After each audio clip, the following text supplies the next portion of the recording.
Good morning. Thank you all for being here. Thank you, Chair Powell, for joining us today for such an important conversation. Before we begin, I do want to take a second and thank you, Jay, for following through on your commitment to remove reputational risk from bank examination at the Fed. This is a necessary first step toward ending the politicization of bank supervision, and it is certainly a step, in my opinion, in the right direction. But it's not enough to change the policy on paper. Examiners need to implement it in practice, and I hope they do. I will say I was actually a little surprised when we were talking on Monday that you didn't bring it up during that conversation since it happened a few minutes later, but it was good to see nonetheless. The Fed plays a central role in the health of our economy and the stability of our financial system. But with that role comes responsibility to be accountable to the American people, to remain independent from political pressures, and to be transparent. Unfortunately, over the past few years, many Americans have lost confidence in the Federal Reserve. Since 2021, American families have endured persistent inflation, rising interest rates, and a tightening squeeze on their wallets. A college student trying to cover tuition and food with a part-time job is finding that everything costs so much more, while credit costs have doubled. A senior citizen trying to downsize is watching mortgage rates skyrocket and fixed incomes fall behind. Yet during this time of hardship, the Fed has spent billions on lavish renovations to its DC offices. We're talking about rooftop terraces, custom elevators that open into VIP dining rooms, white marble finishes, and even a private art collection.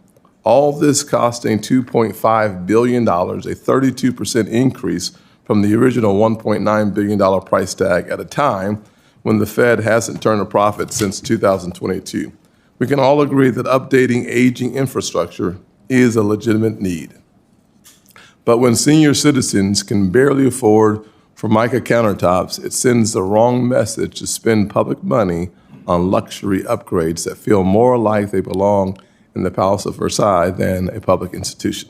At the same time, the Fed's role as an independent, apolitical institution is being questioned. The central bank joined a global organization to green the financial system under the leadership of President Biden, and only to exit it as soon as President Trump took office. That's not neutrality, that's drifting. Now let's turn to supervision at the Fed, which at times is unduly burdensome. The Fed must right-size the regulatory framework for banks to eliminate unnecessary burdens, especially community banks. I'm encouraged that the Fed is taking important first steps on capital, and I look forward to seeing what comes from the board's meetings today on revisions to supplementary leverage ratio standards. But more work needs to be done to ensure capital rules don't choke off access to credit for entrepreneurs and working families. That's why I want to underscore the importance of empowering the newly confirmed Vice Chair of Supervision, Governor Michelle Bowman. Governor Bowman has been a consistent voice for transparency, accountability, and just plain old-fashioned sanity. Since January, workers' worries over layoffs have climbed. Since January, businesses big and small have been paralyzed by uncertainty, and they have hit the brakes on investments and hiring. The cause of these problems has been the chaos caused by one person, President Trump. Chaotic trade policies, massive cuts to families' health care coverage to fund tax giveaways to the wealthy, and wholesale deregulation of our financial system that will unleash fraudsters and con men on the middle class. First, trade. Trump continues to play his lose-lose game of red light, green light on tariffs. When this administration slaps tariffs on everything from food to clothing to electronics, working families pay the price. This is bad for the middle class and bad for Main Street. Tariffs like these mean higher prices on essentials for consumers and small businesses, while large corporations and the wealthy find ways to shield themselves from the impact. Second, tax cuts for the wealthy.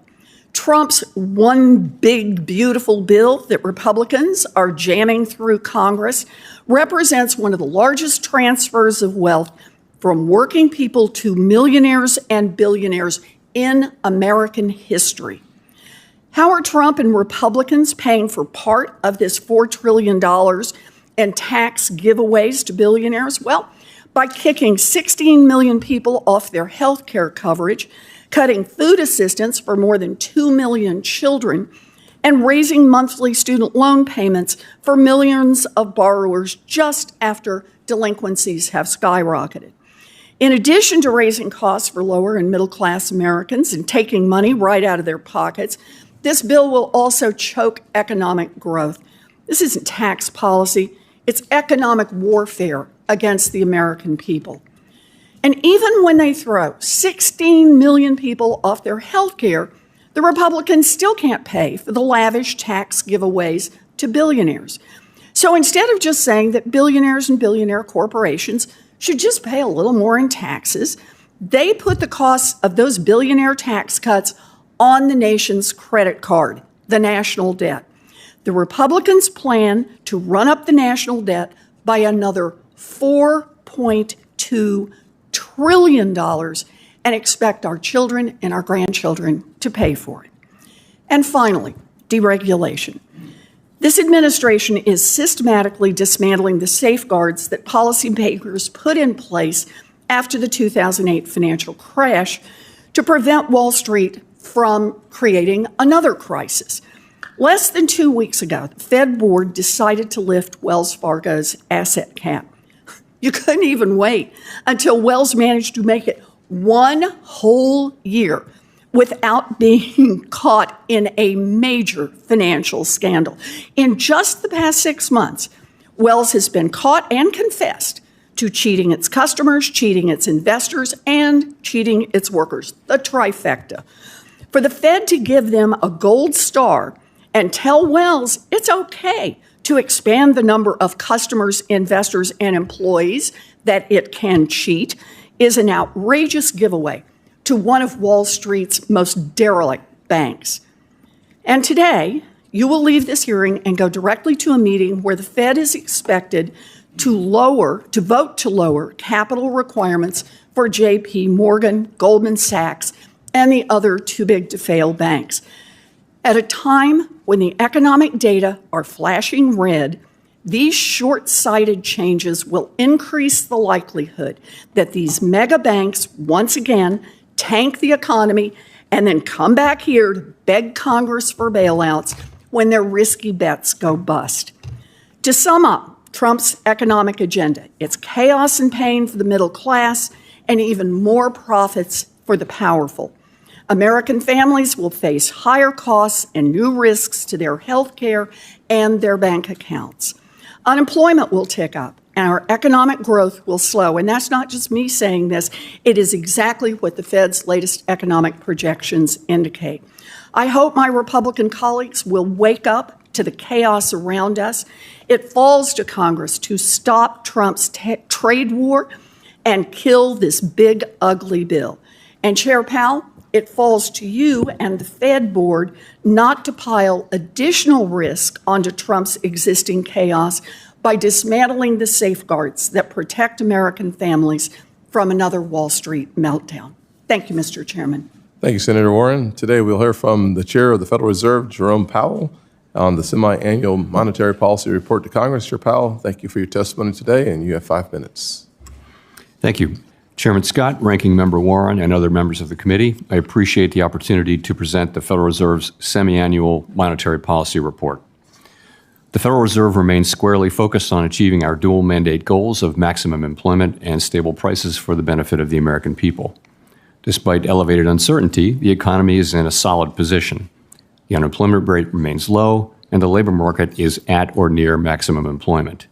Inflation has come down a great deal, but has been running somewhat above our 2% longer-run objective, and we are attentive to the risks to both sides of our dual mandate. I will review the current economic situation before turning to monetary policy. Incoming data suggests that the economy remains solid. Following growth of 2.5% last year, GDP was reported to have edged down in the first quarter, reflecting swings in net exports that were driven by businesses bringing in imports ahead of potential tariffs. This unusual swing has complicated GDP measurement. Private domestic final purchases, or PDFP, which excludes net exports, inventory investment, and government spending, grew at a solid 2.5% rate. Within PDFP, growth of consumer spending moderated, while investment in equipment and intangibles rebounded from weakness in the fourth quarter. Surveys of households and businesses, however, report a decline in sentiment over recent months and elevated uncertainty about the economic outlook, largely reflecting trade policy concerns. It remains to be seen how these developments might affect future spending and investment. In the labor market, conditions have remained solid. Payroll job gains averaged a moderate 124,000 per month in the first 5 months of the year. The unemployment rate at 4.2% in May remains low and has stayed in a narrow range for the past year. Wage growth has continued to moderate while still outpacing inflation. Overall, a wide set of indicators suggests that conditions in the labor market are broadly in balance and consistent with maximum employment. The labor market is not a source of significant inflationary pressures. The strong labor market conditions in recent years have helped narrow long-standing disparities in employment and earnings across demographic groups. Inflation has eased significantly from its highs in mid-2022, but remains somewhat elevated relative to our 2% longer-run goal. Estimates based on the Consumer Price Index and other data indicate that total PCE in prices rose 2.3% over the 12 months ending in May, and that, excluding the volatile food and energy categories, core PCE prices rose 2.6%. Near-term measures of inflation expectations have moved up over recent months, as reflected in both market and survey-based measures. Respondents to surveys of consumers, businesses, and professional forecasters point to tariffs as a driving factor. Beyond the next year or so, however, most measures of longer-term expectations remain consistent with our 2% inflation goal. Our monetary policy actions are guided by our dual mandate to promote maximum employment and stable prices for the American people. With the labor market at or near maximum employment and inflation remaining somewhat elevated, the Federal Open Market Committee has maintained the target range for the federal funds rate at 4.25% to 4.5% since the beginning of the year. We have also continued to reduce our holdings of Treasury and agency mortgage-backed securities, and beginning in April, further slowed the pace of this decline to facilitate a smooth transition to ample reserve balances. We will continue to determine the appropriate stance of monetary policy based on the incoming data, the evolving outlook, and the balance of risks. Policy changes continue to evolve, and their effects on the economy remain uncertain. The effects of tariffs will depend, among other things, on their ultimate level. Expectations of that level, and thus of the related economic effects, reached a peak in April and have since declined. Even so, increases in tariffs this year are likely to push up prices and weigh on economic activity. The effects on inflation could be short-lived, reflecting a one-time shift in the price level. It is also possible that the inflationary effects could instead be more persistent. Avoiding that outcome will depend on the size of the tariff effects, on how long it takes for them to pass through fully into prices, and ultimately on keeping longer-term inflation expectations well anchored. The FOMC's obligation is to keep longer-term inflation expectations well anchored and to prevent a one-time increase in the price level from becoming an ongoing inflation problem. As we act to meet that obligation, we will balance our maximum employment and price stability mandates, keeping in mind that without price stability, we cannot achieve the long periods of strong labor market conditions that benefit all Americans. For the time being, we are well positioned to wait to learn more about the likely course of the economy before considering any adjustments to our policy rate. To conclude, we understand that our actions affect communities, families, and businesses across the country. Everything we do is in service to our public mission. We at the Fed will do everything we can to achieve our maximum employment and price stability goals. Thank you. I look forward to your questions. Thank you. Now, I'll be keeping us to a pretty strict 5 minutes, as we have a lot of senators who want to and deserve time with the chair of the Fed. So, Senator Rounds, we'll start with you. Thank you, Mr. Chairman, for the courtesy. Chairman Powell, first of all, let me just touch base on. I'm just curious. A couple of items, almost of housekeeping nature. With regard to Wells Fargo, was that asset cap and removing it? That was a unanimous vote by all 7 Fed governors, as I recall. Yes, it was. Okay, thank you. I really appreciated the chairman bringing up the fact that you have identified reputational risk and have addressed it.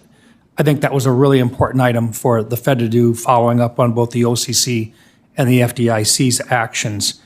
As you know, past Fed materials like the Supervision and Regulation report often embedded reputational risk within the management component of the CAMELS rating system without clear metrics or accountability. That kind of ambiguity can chill lawful activity and distract from your core mission, monitoring capital, liquidity, and operational resilience. Now that the Fed is moving toward a more objective and disciplined approach to supervision, how will you make sure that this change is fully implemented at the examiner level? And more broadly, what other regulatory updates can we expect? So on following through on supervision, Vice Chair for Supervision Bowman actually brings an unusual background to this work, and that is that she's a former supervisor. So she speaks that language and relates to their work. And I think if anyone can have an effective relationship with them and work with them successfully, it would be Vice Chair for Supervision Bowman. So I'm confident about that. As we think about things that are going on in the pipeline, so I would just point to a few things. Basel III Endgame. We're going to look at the rating system. We're going to be actually voting to put out for comment something on supplemental leverage ratio this afternoon. We're looking at our merger policy. Stress tests is a big thing, and there are a number of things that we're looking at that we've announced and we'll be moving to in time. Thank you, sir. The payment of interest on reserves has become a central pillar of the Fed's post-crisis monetary policy framework. Since the transition away from the pre-2008 scarcity model, where reserves were tightly managed to influence the federal funds rate, the Fed has relied on an ample reserves regime using administered rates like interest on reserves to maintain control over the short-term rates. As of February 2025, nearly 19% of the $18 trillion in bank assets were effectively loans to the Federal Reserve earning interest. Given this structural shift, how feasible would it be for the Fed to return to a scarcity-based framework where reserves earn little or no interest? And if interest on reserves were eliminated, what would be the impact that would have on the Fed's ability to unwind its balance sheet and manage policy rates?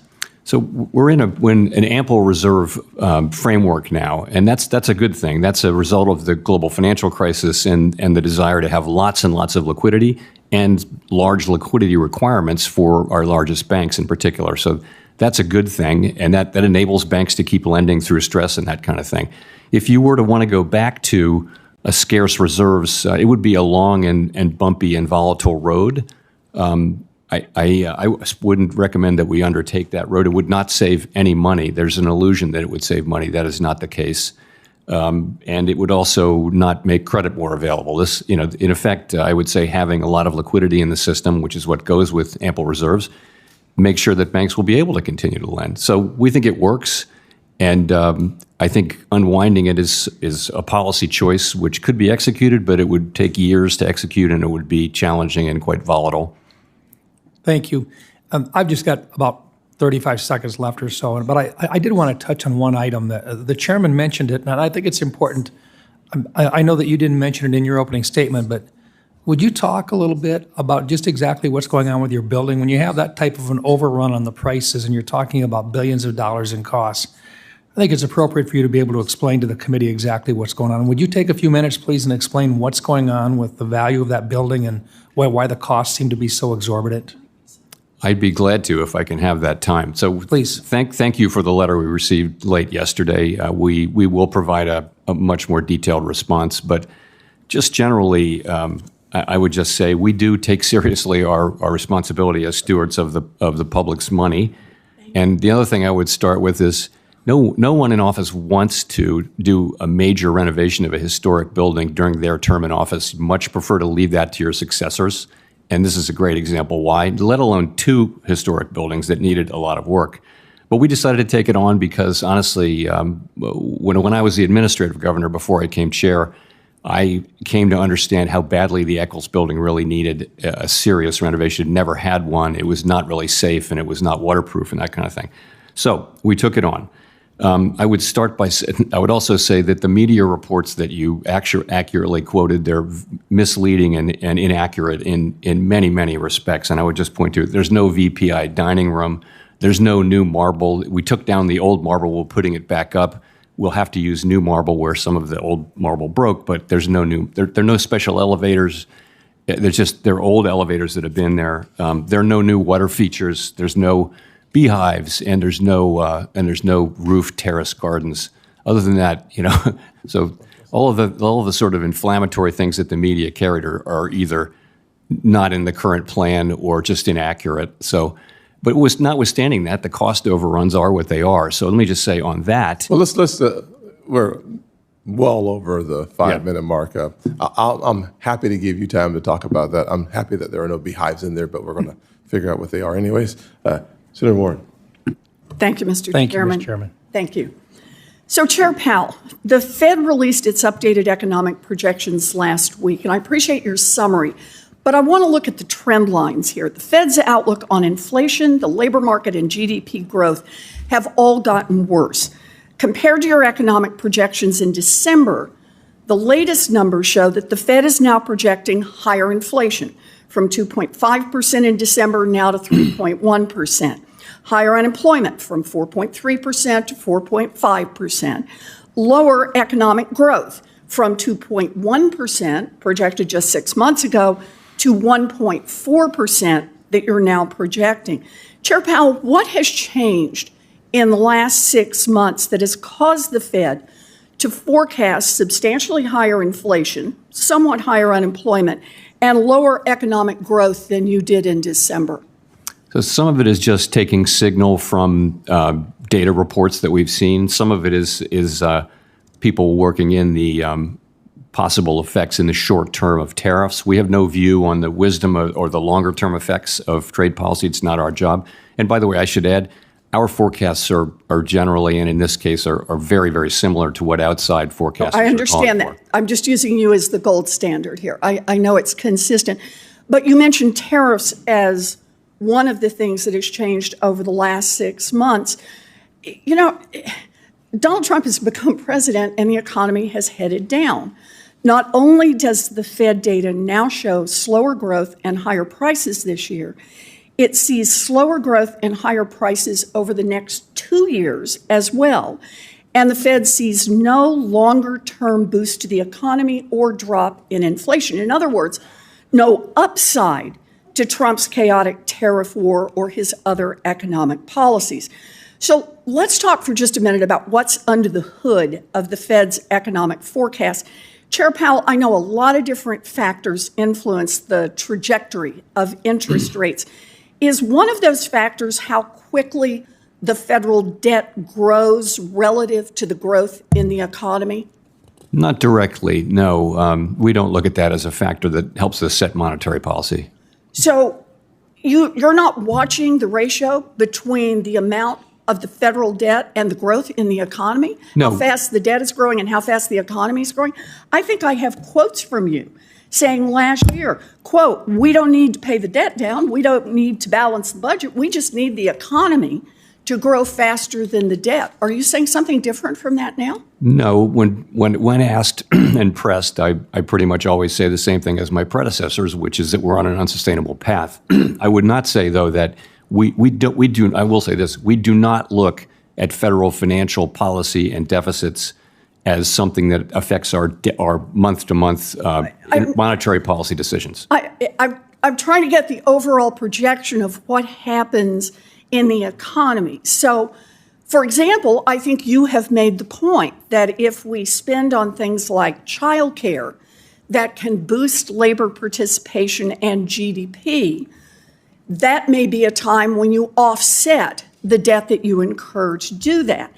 But if there aren't investments like that, and we are simply running up the debt, what's the impact of increasing the national debt? So I understand that you don't comment on fiscal policy, but it does affect your job, which is keeping inflation under control and also maximizing employment. If certain policies would materially drive up the national debt and increase the debt to GDP ratio over time, could that make it more likely that we would see inflation, all else being equal? I mean, theoretically, sure, fiscal policy can add to inflation, but that's, again, that's really not something we comment on. We try to stay away from fiscal policy. I understand you don't comment on it, but I do appreciate your acknowledgement of the math here. You know, the Joint Committee on Taxation projects the one big, beautiful bill would increase federal deficits by $4.2 trillion. According to analysis by the Congressional Budget Office and the Yale Budget Lab, the bill raises the debt to GDP by 24 percentage points. It slows economic growth, it increases inflation, and it reduces real wages. So two of Trump's signature policies, his tariffs and his tax bill, will increase costs for American families. When America borrows money, it should be for investments that Americans need, like investments in childcare or housing or healthcare that would actually boost economic growth and lower costs. America should not take away healthcare from millions of people who need it and then borrow trillions of dollars just so that a handful of billionaires and giant corporations can get even richer. Thank you, Mr. Chairman. Yes, ma'am. Chair, banks are facing a record number of regulations. Small community banks are especially burdened by compliance costs. Bank capital requirements should also be appropriately calibrated so banks are not forced to park capital on the sidelines, limiting access to capital for Americans and small businesses. I was pleased to see that the Fed is looking to reform the supplementary leverage ratio. The SLR is supposed to act as a backstop to risk-based capital requirements, but too often the SLR acts as a binding requirement for U.S. banks. Would you agree that adjusting the SLR would free up capital for banks to invest more in treasury markets and other low-risk assets that would be beneficial to families and businesses across the country? I would agree, yes. Do you agree with so Vice Chair Supervision Bowman recently acknowledged that regulators tend to review individual elements of the capital framework in isolation without considering whether proposed changes are sensible in the aggregate and contribute to a capital framework in which all components work together effectively? Do you agree with her assessment, and how are you looking at the capital framework holistically to ensure that the Fed is not stifling economic growth? Well, we're looking at basically the two big pieces now are Basel III and the leverage ratio. And I'm pretty confident we'll move on both of those in the relatively near future. And they fit together, as we discussed. The leverage ratio was always supposed to be a backstop rather than the binding. We want risk-based capital to be the binding capital requirement. So that's how those two pieces work together. And as you look at I hope a reintroduction of Basel III, if you're thinking about the bones of Basel III, obviously, over the last several years, we talked about this on Monday, we've heard the comment that the capital requirement was about right, although that capital requirement has been going up every year. And so as you look at Basel III coming back and hopefully being reintroduced and not just recalibrated, what do you forecast? Well, we very much look forward to working with our colleagues at the OCC and the FDIC on Basel III Endgame, and I would agree we're gonna take a fresh start at that. The last proposal was actually well above Basel minimums. That's the thing. It was the ways in which it was gold plated, as we say, rather than the Basel requirements, which were very significantly exceeded. Just giving us an opportunity to go back to the spending at the Fed for the construction, and you said that the items that were listed are not happening. I will say that the National Capital Planning Commission website, ncpc.gov, anyone can take a look at it for themselves, not just looking or listening to the New York Post, not just the Wall Street Journal, but page 129 of the final plans reflected rooftop garden terraces. The page 127 and 129 were where we found the ornate water features and final plans. The new elevators that dropped board members off at the VIP dining suite was page 37 of the final plans. The white marble was pages 40, 41, 65 of the final plans. I would welcome your staff coming in to walk my staff through what is happening there, as opposed to what we not have only read in the New York Post, not only in the Wall Street Journal, but also at the National Capital Planning Commission's website. So we would welcome that opportunity to have a. Can I just quickly say, some of those are just flatly misleading. The idea of elevators, it's the same elevator. It's been there since the building was built. So that's a mischaracterization. And some of those are no longer in the plans. That's earlier. The plans have continued to evolve. That was one of the questions I asked my staff before having the conversation with you in preparation, and assuming that your response would be to refute some of the things that were happening, was to ask the question, well, since the articles came out in April, have the plans changed since April as a result of the media attention to it, or was that just never in the plan? I would just say that having a clear understanding of what's going to be and when it changed would be helpful for us. I will note that having confidence in what we hear is incredibly important, and I would give you the opportunity to bring your team in and or send your team over so that we can have that conversation. That would be helpful. Look forward to doing that. And if you'll allow me to say one more sentence, none of those things were the cost drivers. The real thing is what were the cost drivers that caused the spending to increase, and we have those too, but those are not the things that did that. Well, we look forward to the conversation. I don't want to eat into Bernie Moreno's time because he's kind of cranky when I do. I would just suggest that when I hear that things are completely and wholly inaccurate, and then I hear that they weren't quite the way they were, those are two very different framings of the conversation. And I only read page 129, 127 through 129, page 37, page 40, 41, page 65, page 129, because I could be wrong without any question, but I don't want to be misled. That's different. Next would be Senator Reed. Thank you very much, Mr. Chairman, and thank you, Chairman Powell. Many times you've been asked about the status of Fed independence from the president, his constant harangues about interest rate policy, et cetera. But over the past year, we've also seen judicial pressure on the Federal Reserve's independence. The Chevron case, which dramatically eliminated the deference to agency decision-making, also extended the statute of limitations on the Administrative Procedure Act. And there is a strong sense that they're about to overturn Humphrey's executor case, which will eliminate the independence of practically all agencies. What's your judgment on the cumulative effect of these judicial actions with respect to the Federal Reserve's ability to do its job? I mean, the net effect of all of those will be to make courts substantially less deferential to agency decisions.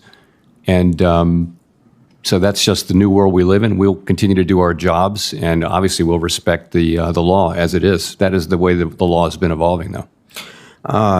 But there is increasing pressure on the independence from the White House. And do you believe that if Humphrey's executor's case is decided in a way that gives the White House more additional authority, that'll be invoked against the Federal Reserve?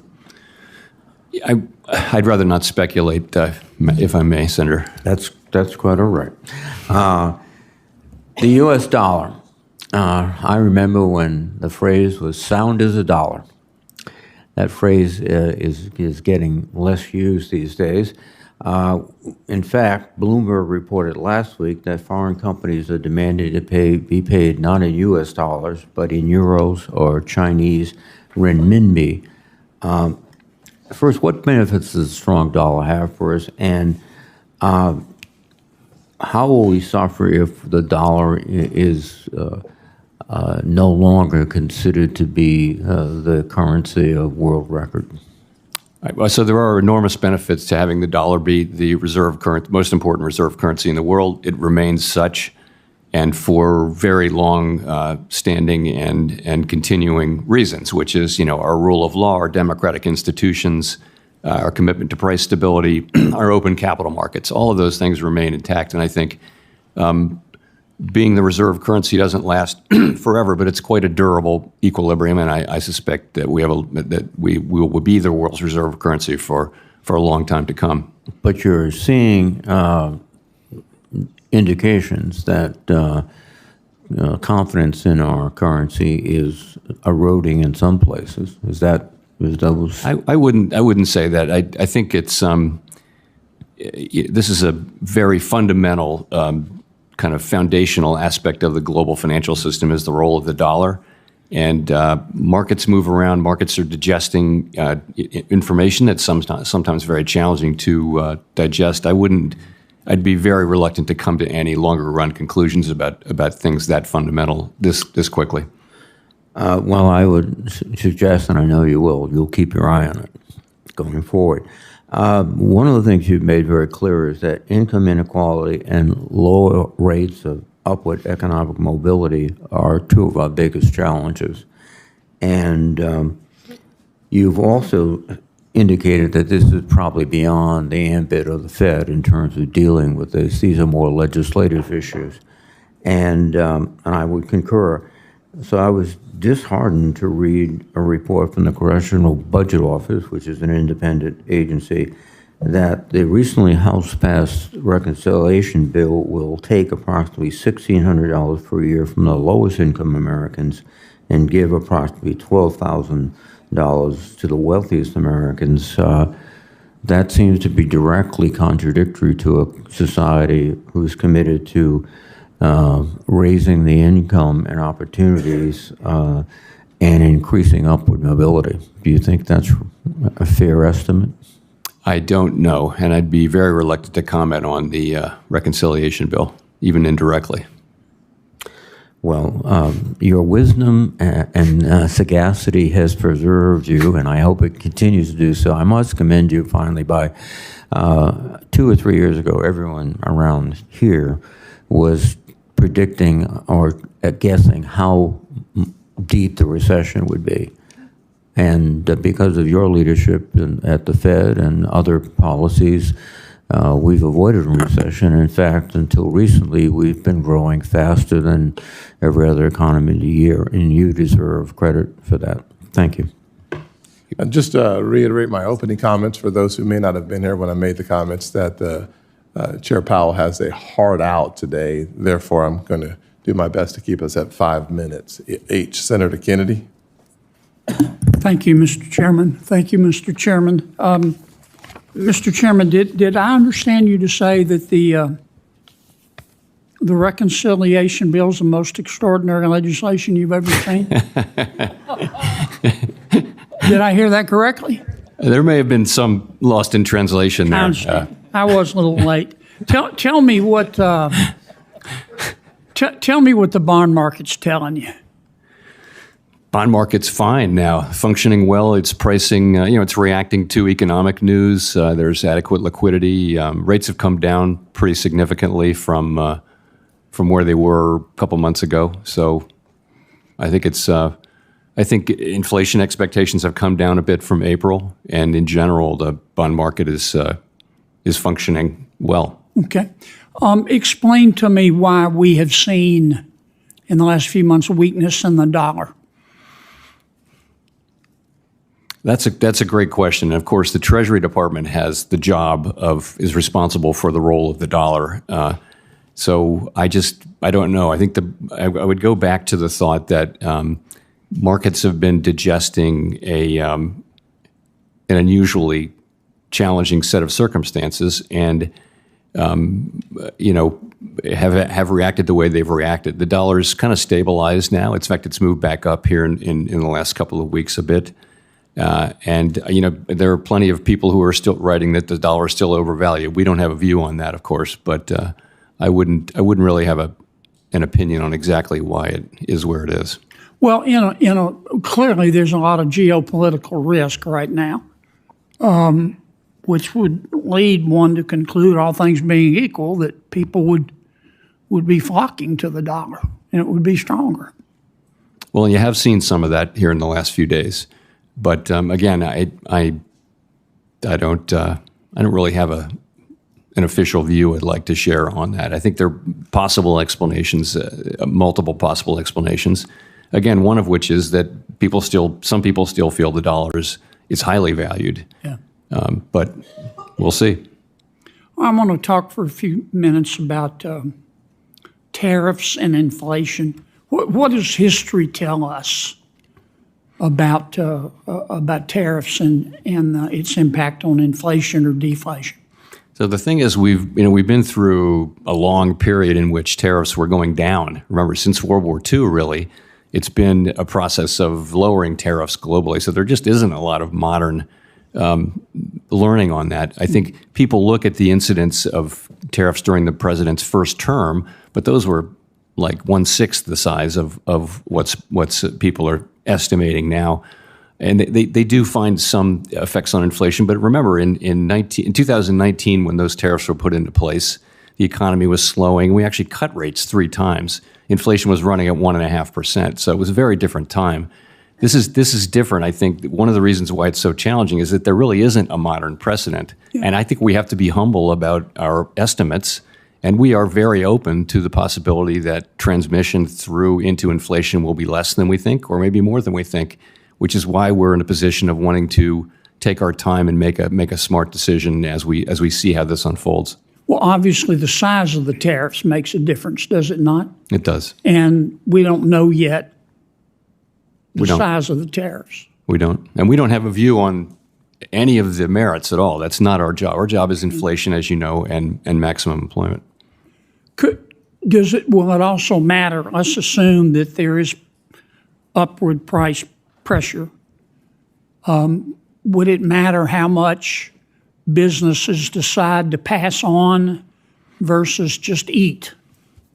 Does that make sense? Yes, that matters. That is what matters. The question is, who's going to pay for the tariffs? Originally, it's the importer, but it gets passed along through the distribution chain to some extent to the consumer. The ultimate question of it is how much of it does show up in inflation.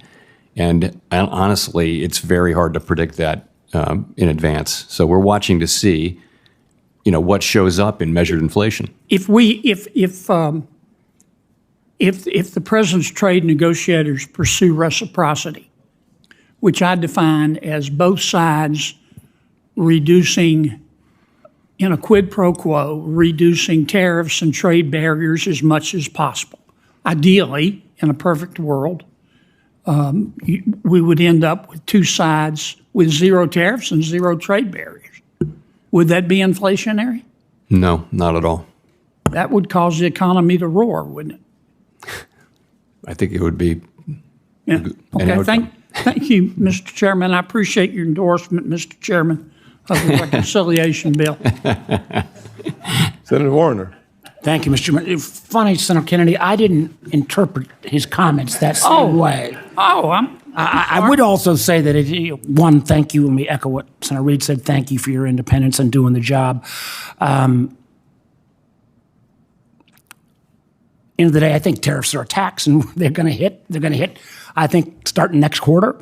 And again, I think the reciprocity argument, that would be a nice goal. I hope we can then explain to the Australians, who are a strong ally of us, who we have a free trade agreement, so we don't have tariffs, who we have a trade surplus with, who I'm hoping we're going to be able to build jointly submarines, why they, with all those things, still got whacked with a 10% tariff.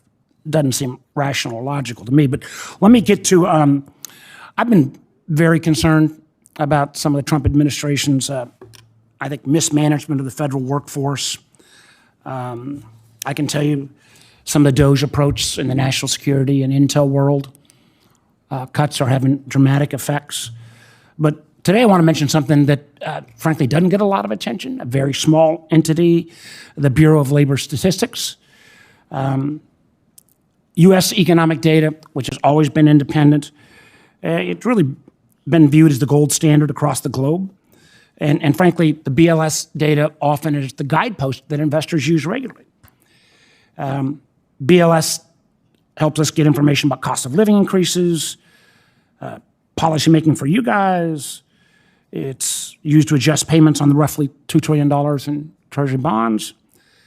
The truth is that the BLS data shouldn't be degraded on any basis. Yet, the administration is so dramatically, and I hope my Republican colleagues will hear on this, cut back the staffing at BLS, that the BLS has had to significantly cut back on the collection of critical price and inflation data. Normally, BLS staff, when you don't have all the data collected, will estimate about 10% of the inputs into the CPI. Now, with these cutbacks, they've had to estimate close to 30% of the data. That means faultier data. How can we grapple with this, and what does the undermining and staffing shortages at a BLS mean in terms of your ability at the Fed to do your job? We can still do our job. I would not want anyone to think that the data have deteriorated to a point where it's difficult for us to understand the economy as well as we can understand it, which is not perfectly. But the direction of travel is concerning. The U.S. has been a leader globally in investing in how to measure the output of a modern economy, which is something that we've led the world in for a long time. And it really helps not just policymakers, but also businesses if we have accurate information about what's going on in the economy. You're making decisions based on that economy, not just the Fed, not just you, but private companies as well. So I think it's something we should continue to invest in. And I don't like to see any deterioration in the public data, which has been the gold standard. The BLS, Bureau of Labor Statistics, and others have really been the bedrock that people really do look to as solid data that tell us what's happening in the economy. Who do collect this input, who do some of this analysis, they are experts. They are not fungible. You fired one and hire another. I mean, there's an expertise here that has been, I think, being undermined. And again, you just look at the fact that if you have to do your estimates, move it from about 10% estimate to a 30% estimate, that is not good for the markets. Let me move to one other topic in my last minute.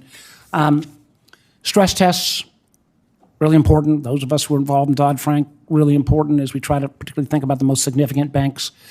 But there has been concern, I've shared some of this concern, that the stress test process was so opaque that while the regulators may fully have understood, sometimes the very banks being regulated didn't understand fully the criteria. I know you're taking a look at how we can bring more transparency to the process. When do you think we'll see that, and what kind of changes do you think we'll make? Well, later this year, we've said that we're going to fully disclose the models, and that's the main thing. If you're going to set, it's like the IRS. If you're going to charge people taxes, you have to have the transparency about what that is. It's going to be the same as that. We're going to show how the calculations are made, and we're working on all that right now. We're also going to, we have a proposal out to sort of smooth the results of the test from year to year. So this is something we're working on hard and expect to have important progress later this year when we begin to publish the models. I'm anxious to see it. Thank you, Mr. Chairman. Senator Ricketts. Yes, sir. Thank you, Mr. Chairman. As we were talking about tariffs a little bit earlier, the senator from Virginia talked about Australia. I will point out that Australia has, we bought about $28 billion worth of Australian beef, and they've bought exactly zero of ours. So there's an opportunity to be able to improve that trade relationship. So that's one of the things I hope will come out of the trade negotiations. You will acknowledge there is, though, we actually have a trade surplus. We actually have a trade surplus with Australia, that is correct, but we'd like to sell more beef to them. So that's an opportunity. But one quick question on that, kind of just following up on Senator Kennedy's line of questioning. So if a tariff was put in place and the prices went up, wouldn't that be a one-time event? right? Because after that, it would be baked in. It's just a one-time thing.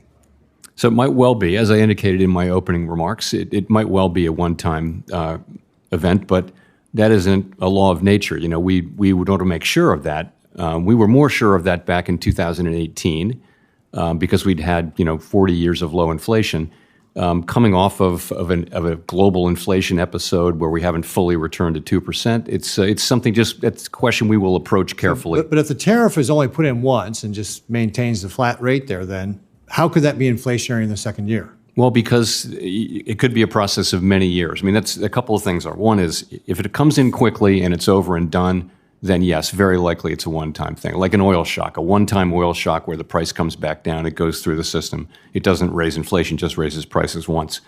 But if you have a process that goes on multiple shocks for years, for example, or if the shocks are very large, that kind of thing. And I think, again, we have to be conscious of the current situation, which is people haven't seen 2% flat inflation for some years now, and it's different from what it was in 2018 when we had tariffs earlier, when we actually cut rates. Mm-hmm. So I'm not saying we're not reacting at all to this.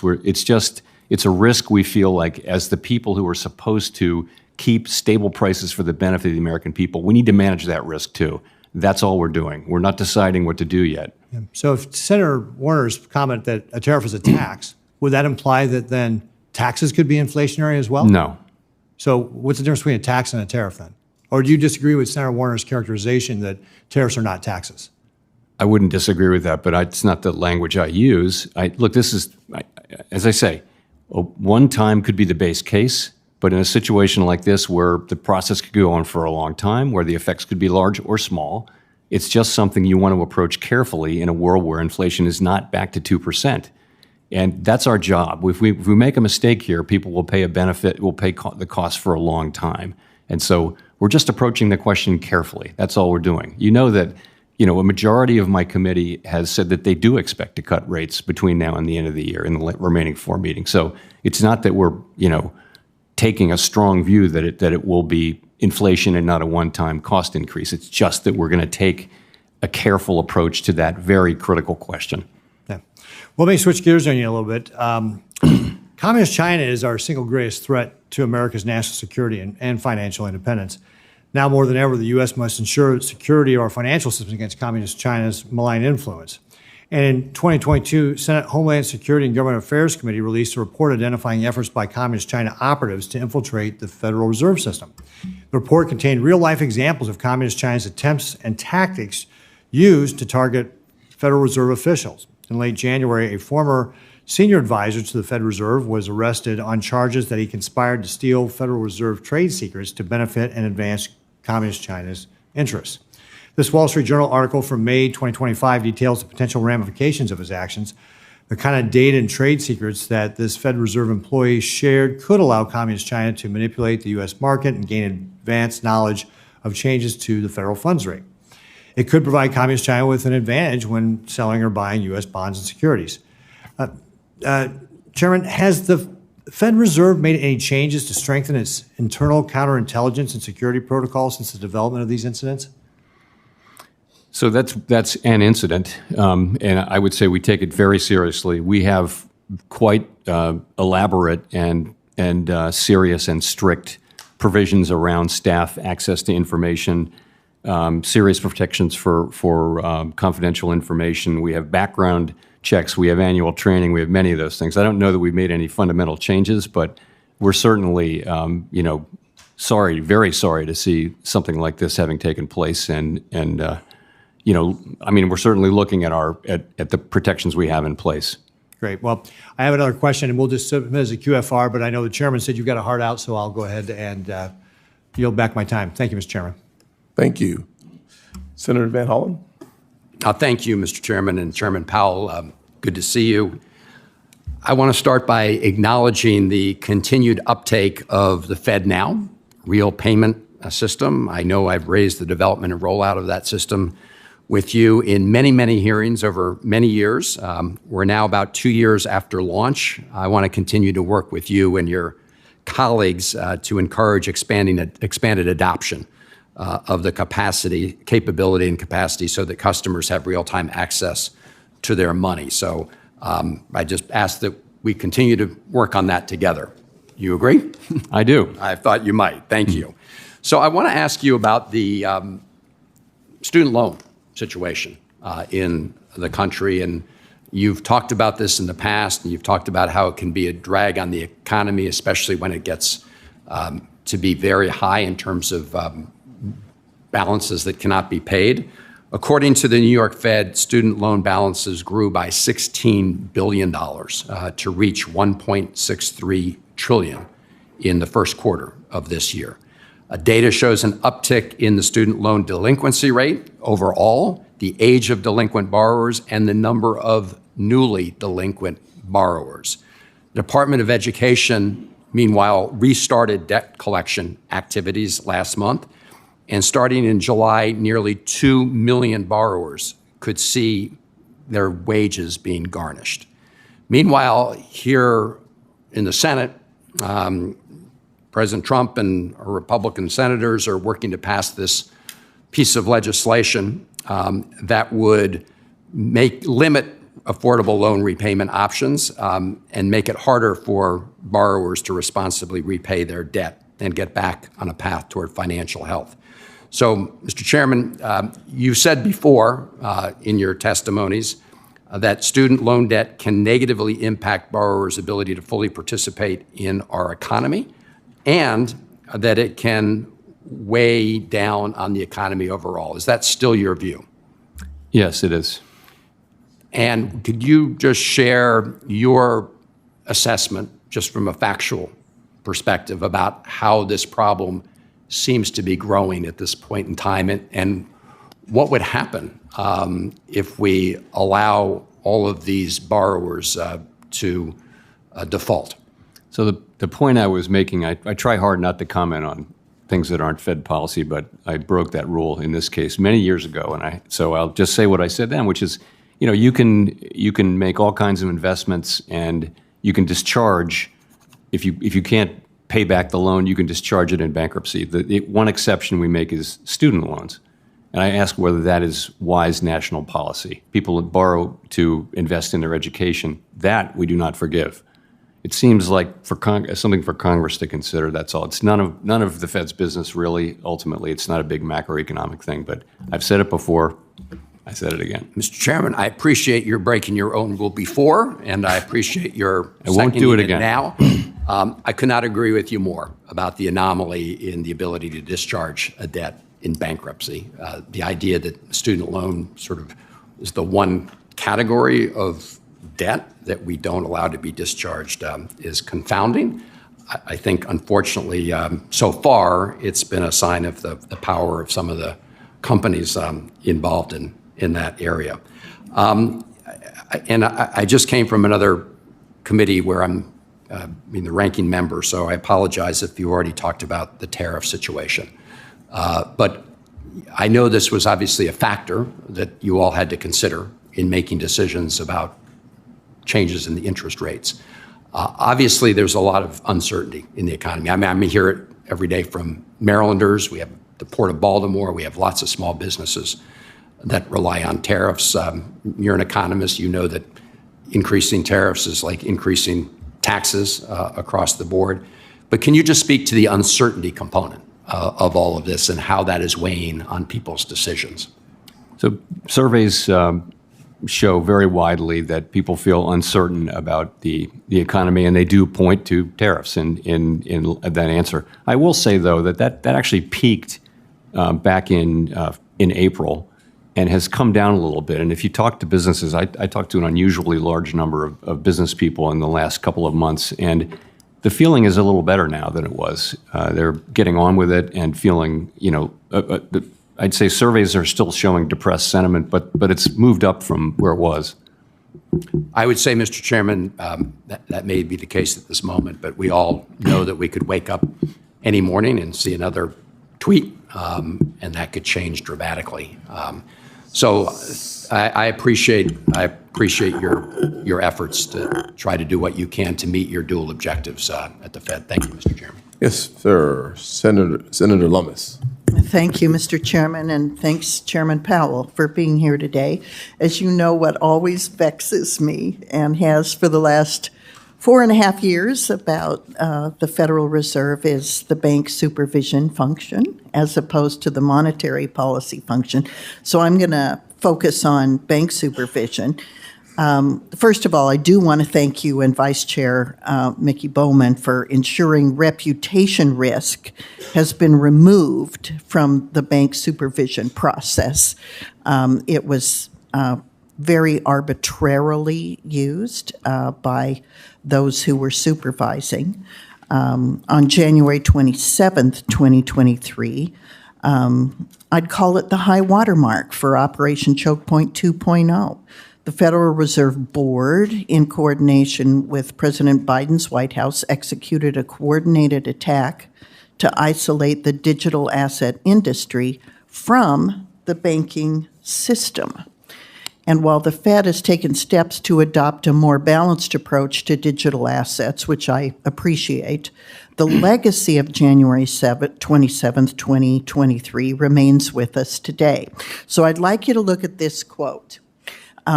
It says, issuing tokens on open, public, and/or decentralized networks or similar systems is highly likely to be inconsistent with safe and sound banking practices. So my first question is, do you recognize this quote? Yes, not super clearly, but yes, I do. Because it's from the Federal Reserve Board's policy statement on Section 913 of the Federal Reserve Act, which was formally adopted by the board on January 27th, 23. So now, Chairman Powell, I want to show you another statement, and I'm sorry if you can't see it clearly, I'll read it to you. It's from the Genius Act, which just passed the Senate by a vote of 68 to 30 last week. And it takes the opposite position to the board's policy statement on issuing stablecoins on an open, public, distributed ledger. So my question is, what has changed about the risk of stablecoins since the board adopted its policy in 2023?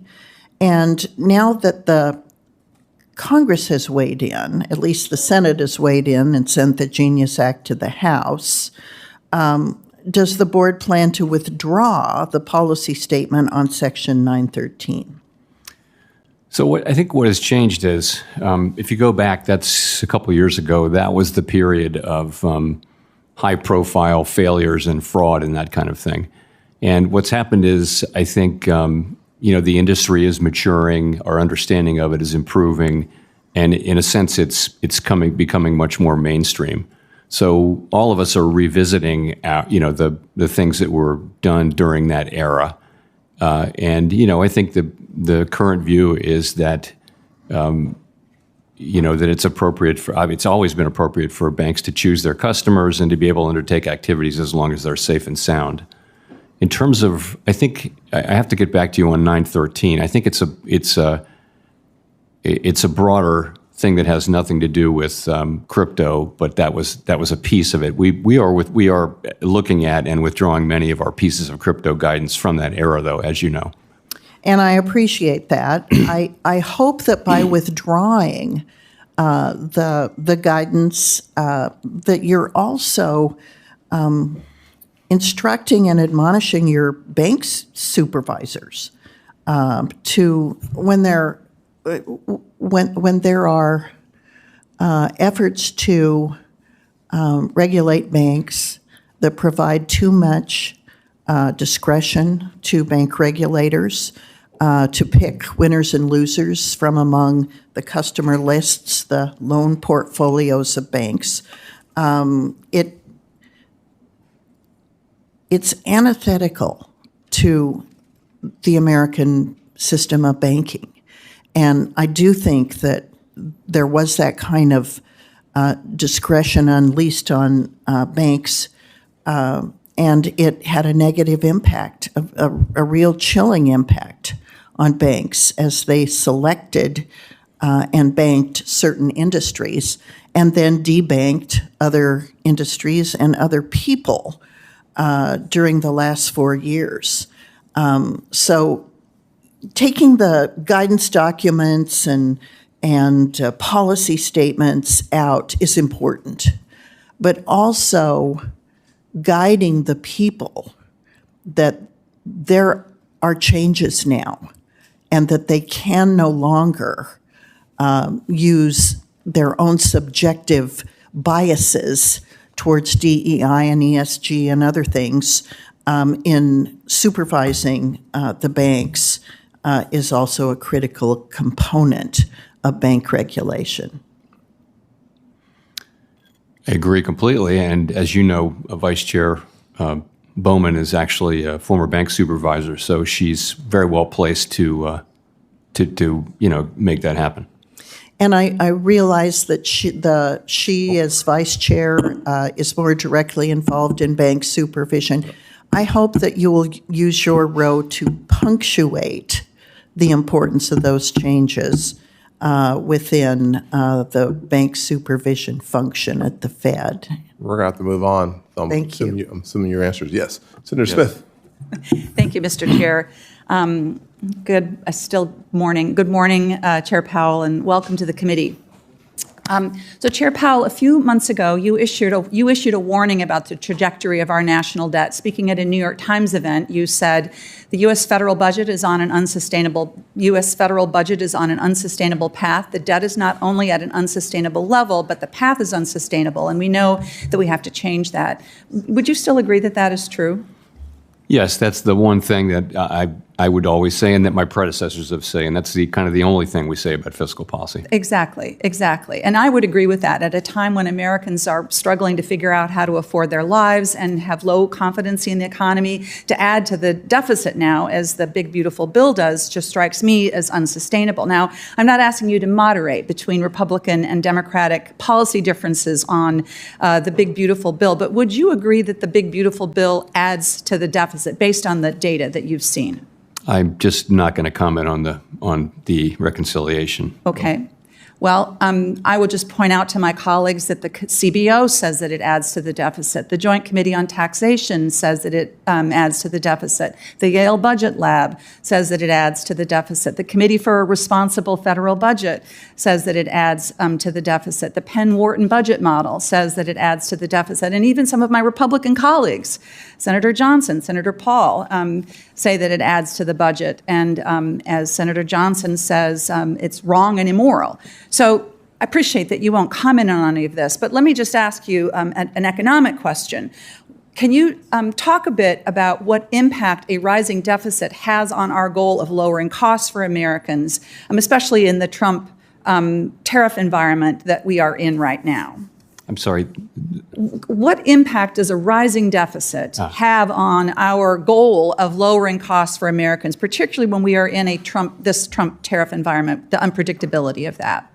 So I think it's likely that when markets are pricing longer-term Treasury securities, there's something baked into that in the market's thinking about interest rates. What should be the appropriate interest rate? But it's hard to unpack that with any precision. But these are factors that have lots of interplay between one another. Yes. Yes. And Chair Powell, could you just comment briefly about the potential risks of stagflation, where we have slower growth and higher inflation? I know this is something that the Fed guards against, and could you just comment a bit on the risks of that and what it means for regular Americans trying to afford their lives? So we're not seeing that now. Yeah. It isn't really the base case that that's what we're going to see. But of course, that's a very difficult thing because, a stagnant economy wants more stimulus, but an economy with more inflation wants less stimulus. So Right. It puts the central bank in a hard place. We've warned of it, but it's honestly not something that we're facing or that we expect to face. But it's something we're monitoring is what's happening. Thank you.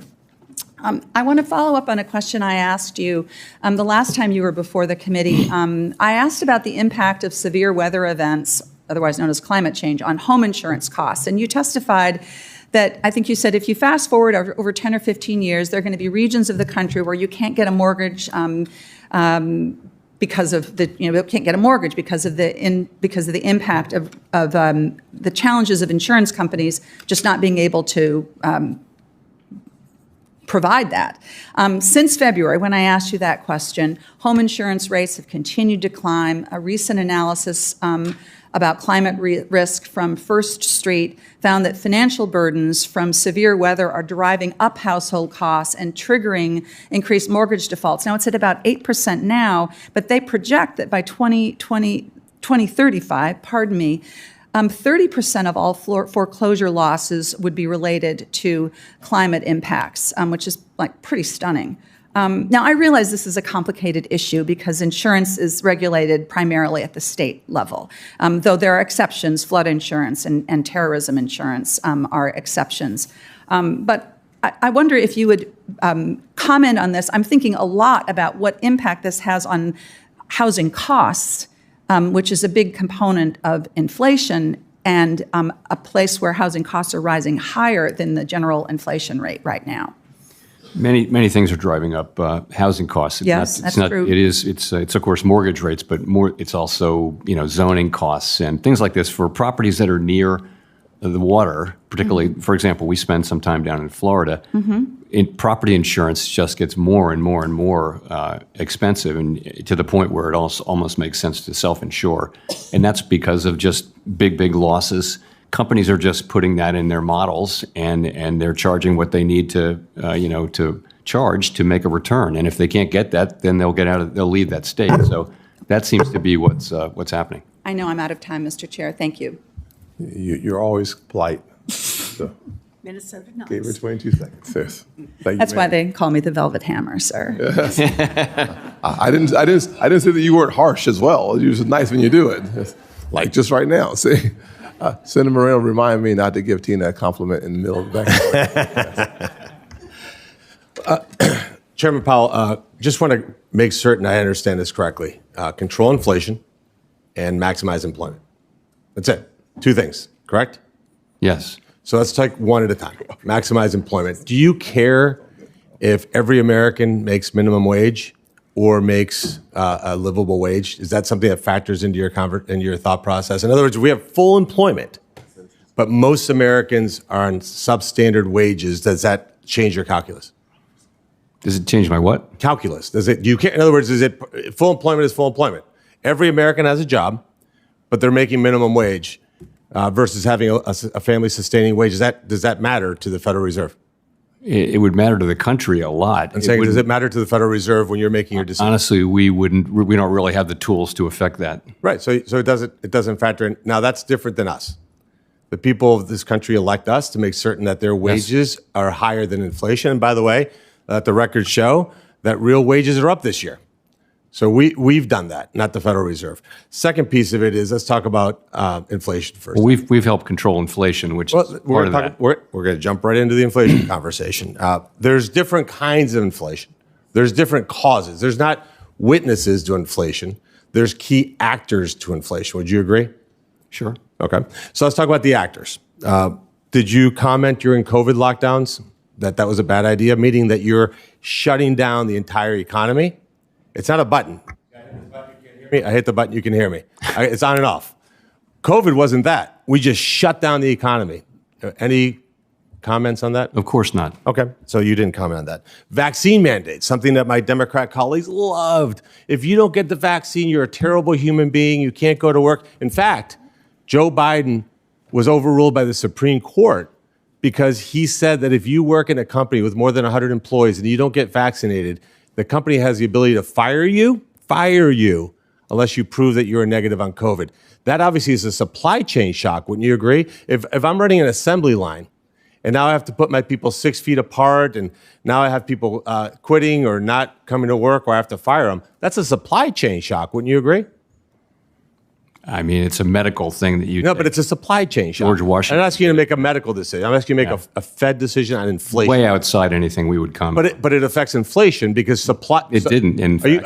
Are you saying that supply chain shocks don't affect inflation? They do, but that okay, they do. didn't. So that's clearly one. If you ban the export of liquid natural gas, which is going to cause the commodity price to go up, would that the supply shock not also cause inflation? Potentially could. Yeah. So, and now the ranking member loves to talk about billionaire corporations, that are going to get away with paying taxes, right? Who pays corporate taxes?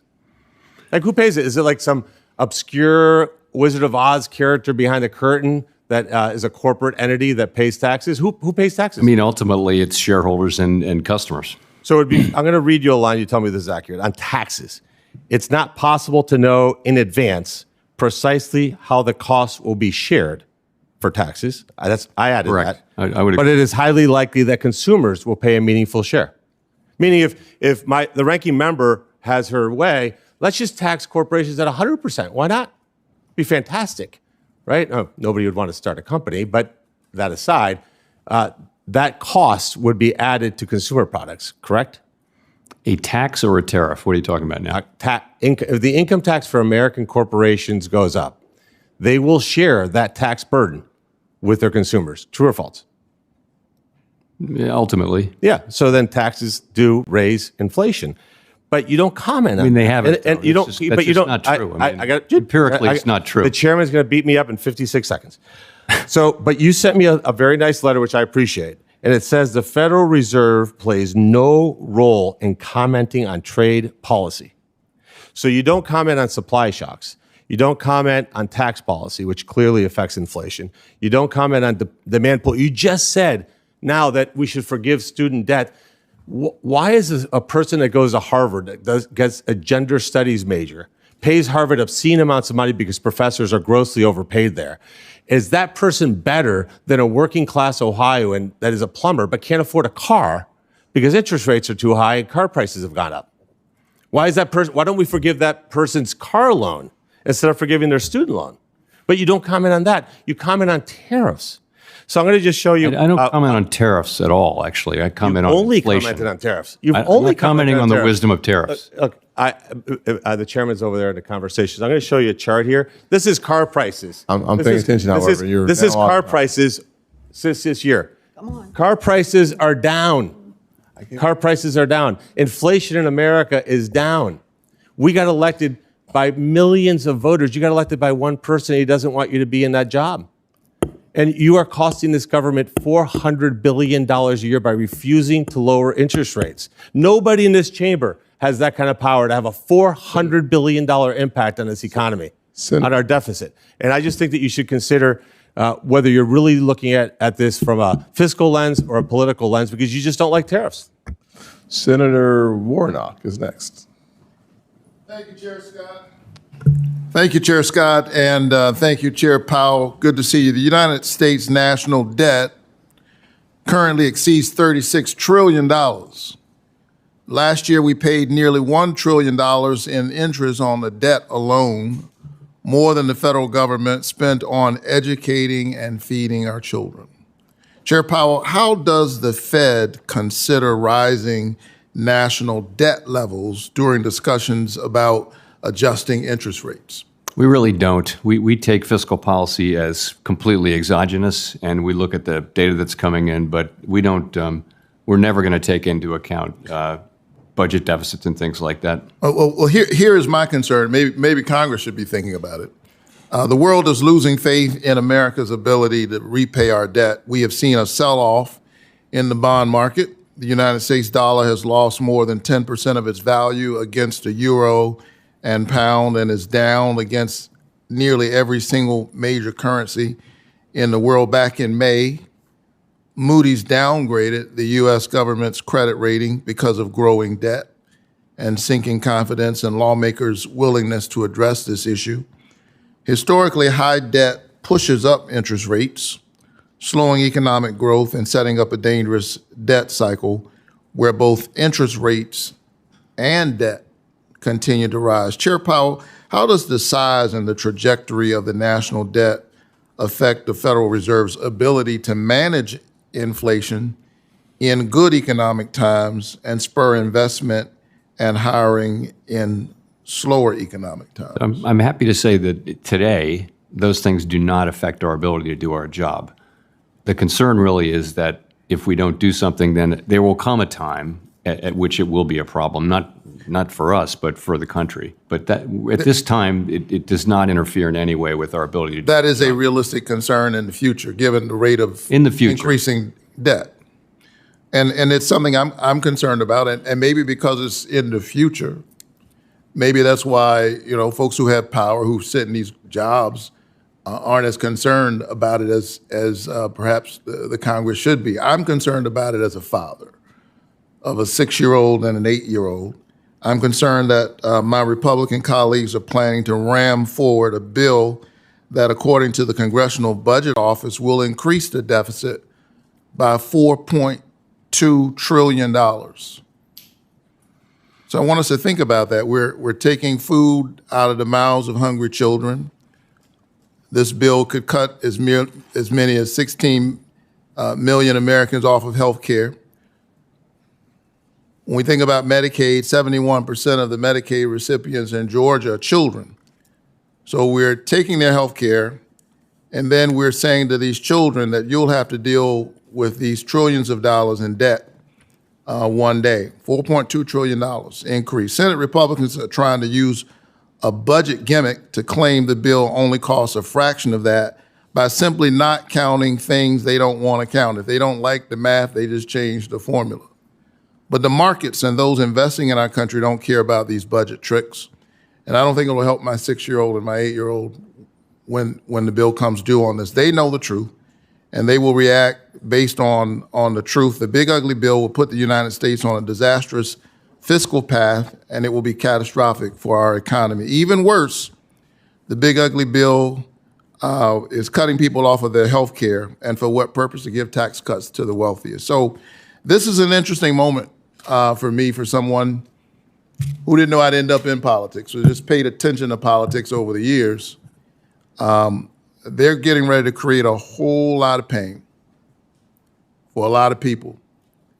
And the question is, for what purpose? To give billionaires a tax cut. I think we ought to work together to prioritize extending tax cuts for the working class. We shouldn't be cutting their health care. We ought to save the country trillions of dollars by not giving more tax breaks to the richest Americans. And if we try to work together, we can save our economy from this disaster and still protect working families from a tax hike. I believe in tax cuts. I think working class Americans ought to receive them. And we ought not be burdening our children with all of this debt. With that, I yield, and the chairman should take note that the Baptist preacher is done with 3 seconds left. And the people said amen. Okay. Senator Haggerty. Thank you, Chairman Scott and Ranking Member Warren, for holding this meeting. And Chairman Powell, it's good to see you here again. Chairman Powell, I want to talk with you about inflationary and deflationary trends in our economy and how they impact your thinking.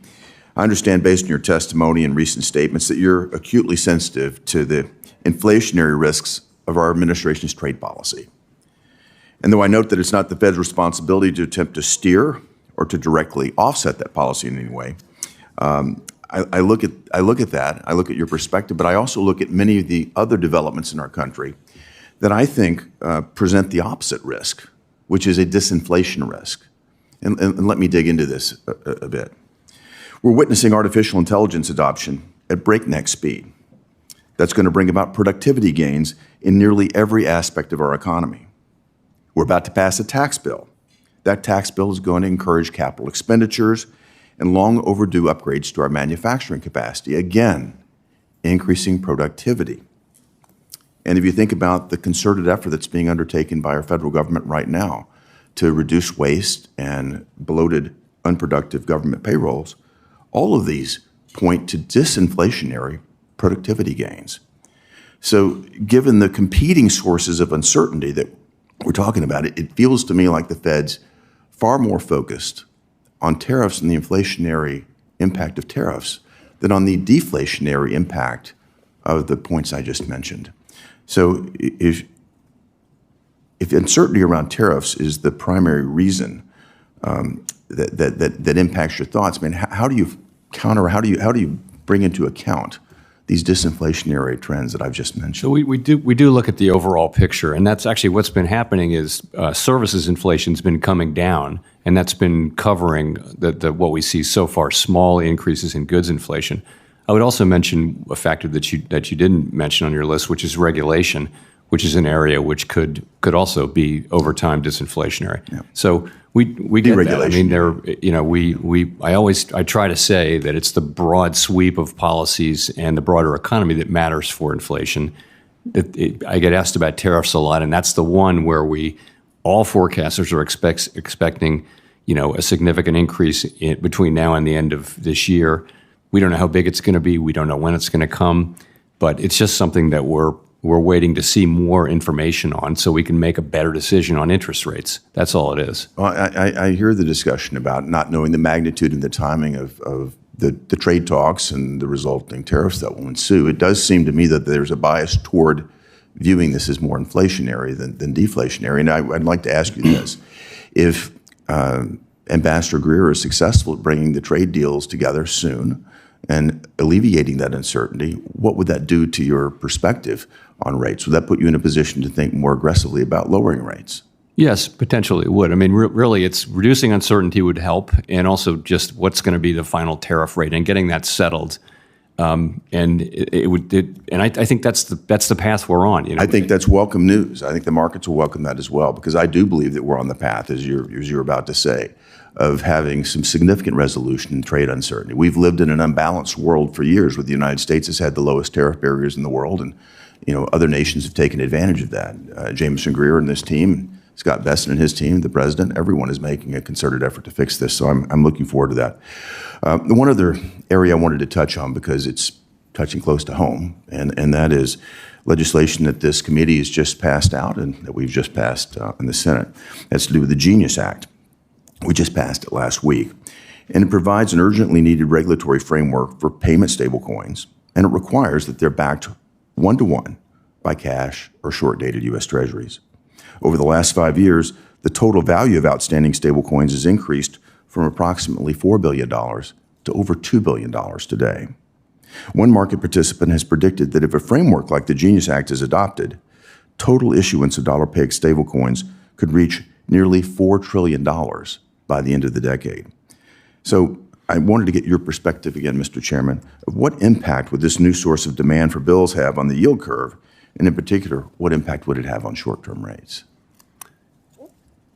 So more demand is going to have a tendency to drive down rates. I don't really have a sense of how big that effect would be, of course. And let me just say that it's a great thing that we're making progress toward a stablecoin framework. Thank you, Mr. Chairman. I couldn't agree with you more. The direction clearly is that it's going to drive rates down. I think it's very positive for the economy, positive for our cost of borrowing as a nation. And I appreciate your response there, Mr. Chairman. Thank you very much. Yes, sir. Senator Cortez Masto. Thank you, Mr. Chairman. Chairman Powell, it's good to see you. Thank you for being here. I want to follow up on a question from Senator Warner about data deterioration. I'm concerned about that as well. That the Trump administration, I'm watching as they've ended dozens of research studies that business and government leaders rely on.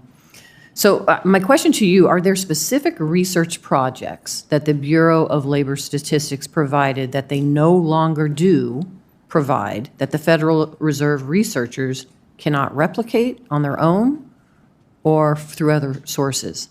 I'm not aware of any. Okay. That doesn't mean they don't exist, but mainly it's the regular data they supply. And as you know, they've cut back on the size of that survey. Right. So I would hope as we move forward, and not just in today's hearing, but if there is some other data or you're relying on data that you're not getting, or there's now another source for that data, I would please share that with the committee. Thank you. Yes. During the Biden administration, the Federal Housing Finance Agency and the Federal Reserve worked together to improve access to the discount window for banks. What is the status of that collaboration with the FHFA? I can't speak to the FHFA. I can speak to the fact that we're really looking carefully at modernizing the discount window and making. But we're not there yet. No, it's going to be. This is a project that will take some time. It's the discount window needs to be updated and refreshed from a technological standpoint so that people can access it readily and that kind of thing. It's still a little bit behind the age in that respect. Do you have a time frame that you're looking at to? I'll get back to you. It's Okay. something we've been working on hard. Or is there a funding impediment that is also No. addressing this? No, So, okay, no. if you could. We're moving provide- ahead with it. I'll come back to you on Okay, that. thank you. In March, the Federal Reserve, together with the FDIC and OCC, announced that you all intend to repeal the 2023 Community Reinvestment Reinvestment Act proposed rule. I prefer the proposed rule as it would better address the needs of states like Nevada that don't have headquarters of large banks. How will you ensure that the new CRA guidance improves access to financial services, to loans, to investments in underserved rural and tribal communities? So I think in March we announced that we're putting out for comment really a proposal to withdraw the proposed guidance, which had Okay. been the subject of litigation. And in the meantime, we're going back to the old CRA rules, and I think that's where we will be. I don't have anything more in terms of what we might change with respect to those old rules, but that's where So we the are. default are the old rules, Yes. and those may be CRA as it existed before ongoing. this Yeah. proposal, which actually never took effect. Right. Okay, that's helpful. Community banks benefited from high deposits during the pandemic. Since then, the net interest margin for community banks has fallen. What specific challenges do you see for community banks, if any? Community banks, are very important. We want a banking system that has all different sizes and shapes of banks, and community banks are absolutely critical. They know what's going on in communities and in a way that the big banks can't possibly. So they're a critical part of our infrastructure, and I think they've been under pressure because, frankly, regulatory costs fixed costs of regulation have gone up. We try not to contribute to that. The number of banks has been going down pretty steadily. And that's not something we're trying to foster, but it's a sort of long-run trend of really the last 30 years. So we try not to add to what is a secular trend because we think they're important. Thank you. Thank you for being here. Appreciate it. Thanks. Ms. Chairwoman, I yield my time. Who's up next? Senator Britt. Thank you very much, Madam Vice Chair. Chair Powell, thank you for being here with us today. I want to start just by echoing the comments of Senator Cortez Masto when it comes to community banks. Obviously believe that community banks and credit unions, financial institutions that serve everyday Americans and main streets across the great state of Alabama and our country are so critically important to people being able to actually achieve the American dream. And want to make sure, I know we've talked about this the last few times that you've been in front of us. We've talked about the rewrite of Basel III. We've talked about long-term debt. We've talked about Reg II. We talked about a ton of things and talked about my concern that no one was looking at the cumulative impact of those things and the trickle-down effect.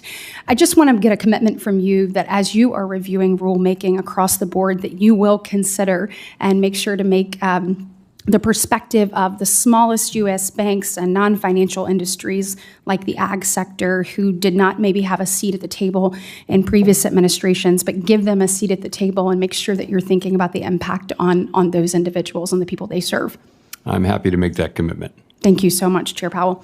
I also want to talk to you about an issue that has been brought up briefly today by another colleague of mine, but that is about childcare. So when we look at the childcare crisis in this country, we know that our economy loses about $122 billion a year because of affordability and accessibility, reliability, if you will, of childcare. It is said that anyone who has a child between the ages 0 and 5 actually spends 22% of their income on childcare. We have done the studies and looked at the numbers, and 59% of stay-at-home and or part-time working parents say that they would like to re-enter the workforce, but that affordability or accessibility is an impediment to do that.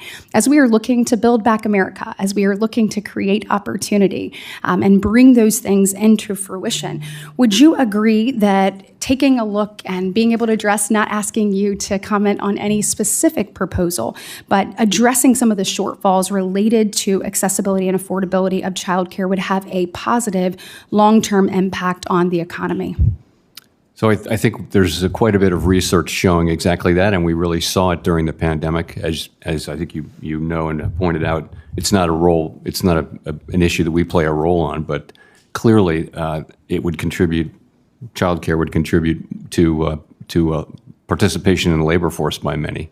Absolutely. And as Alabama looks, we look at our labor participation rate. It is 5 points lower than the national average. We continue to look to ways to get people re-engaged in the workforce and know that addressing this head on will help us be able to achieve that. So thank you so much, Chair Powell. I look forward to continuing to work to get that done.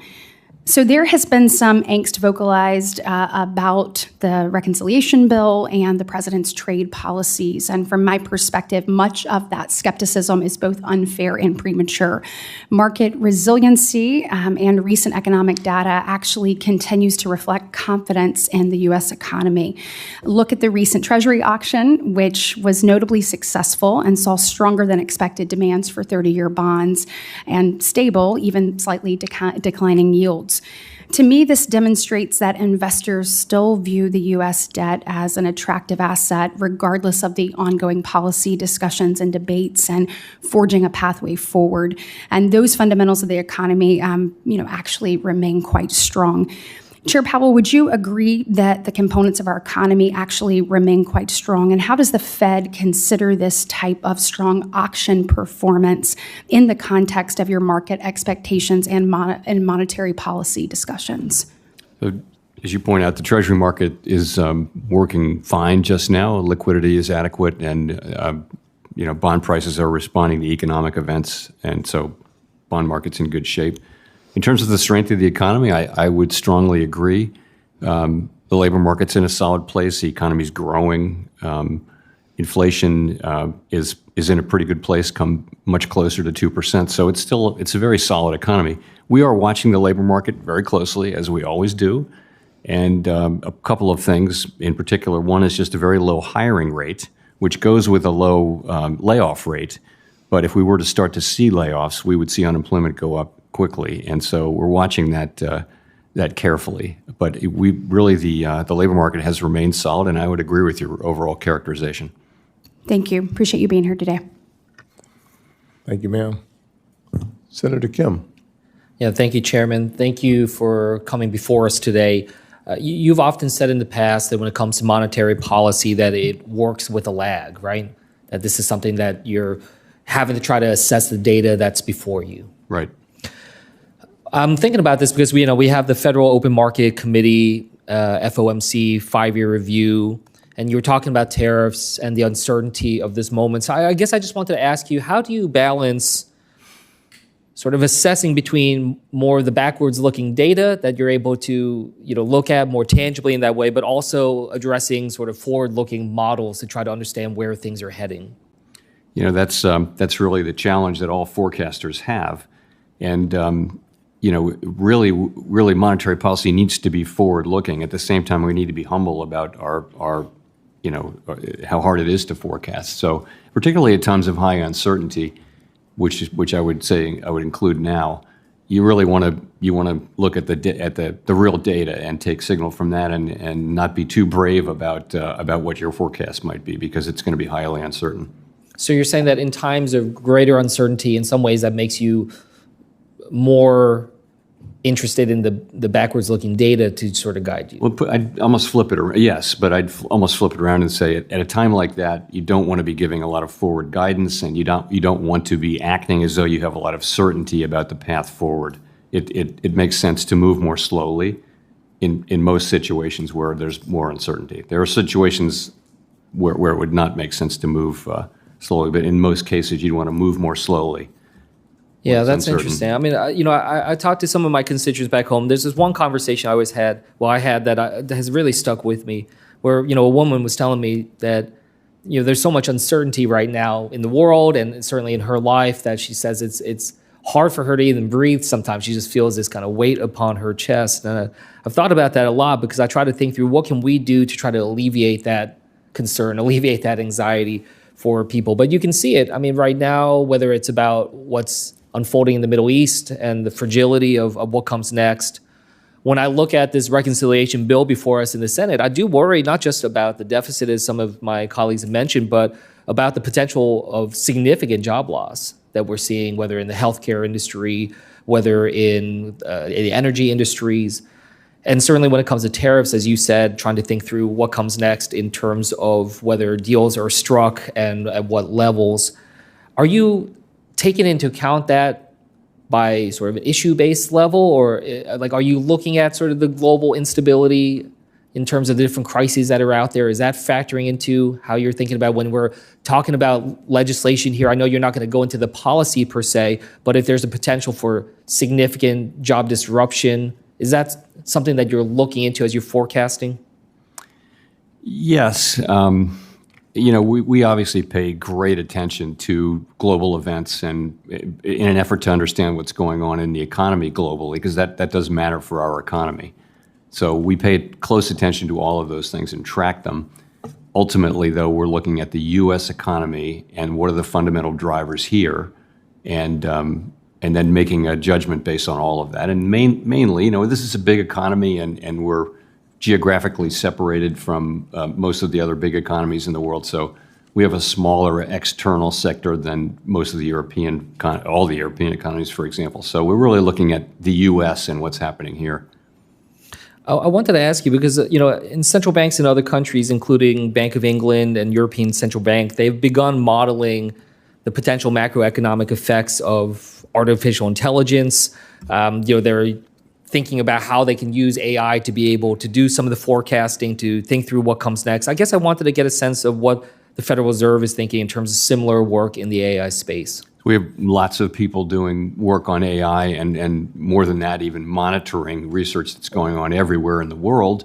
And, speaking of uncertainty, it's very clear that it has the potential to make really dramatic changes in our economy, in our workplace, in the jobs of workers, in the way companies work, and all of those things. But it honestly, there's a tremendous uncertainty about the timing of that and what the ultimate consequences will be and what the medium-term consequences will be. I was wondering if the Fed is evaluating AI credit models and how that could potentially deepen disparity in credit access or violate fair lending standards. Is that something that you've looked into at this point? And yes, absolutely. Is the Fed looking to potentially affirm some industry standards on this? It's something we've been aware of for a long time. There's a lot of research that's been done. Before generative AI came along, it's also just machine learning and technology generally. You need, there are implicit biases that can appear. It's something we're very well aware of, and we do work with people to make sure that doesn't happen. Okay, thank you. I yield back. Thank you. Senator Banks. Thank you, Mr. Chairman. Chair Powell, can you talk about how our interest rates compare to other first-class countries around the world? At the higher end. And how does that affect the United States? Well, I think that reflects a couple things. One is just that the U.S. economy has outperformed, has been stronger than others. I don't want to pick on any other nations, but many other nations have had much lower growth, now have lower inflation, and are, have pretty low growth, whereas the U.S. economy has really been the outstanding performer and remains that to this day. That implies somewhat higher rates. So you say it's higher than most of first-class countries. Can you talk about historically where we've matched up with other countries? Yeah, so let's just go back to when the pandemic hit, for example. We were we had very low rates during that era, but they were by far the highest in the developed world because the U.S. economy was the strongest. The European Union had negative rates. I think the Bank of England was at 75 basis points. I think we were at 2.4%, so we were meaningfully higher. And again, it was a time when we were our growth was higher, and their growth was lower, and their inflation was lower. Our inflation was fine, probably about the same as ours. So I think we've generally had a little bit higher rates than those countries because they have slower growth, older populations, lower productivity, those kind of things. We have the strongest economy in the world. Globally gone up as well? Sorry? Have interest rates in those countries globally gone up as well? Well, they went up. The US? All of those countries had their rates go up quite a bit during the global pandemic inflation, right? And as you know, many of them have been cutting their rates, and we had been too, and we'll at some point resume that. But we're 100 basis points lower than we were. I think if you take the EU and the Bank of England, they've both cut a little more than that.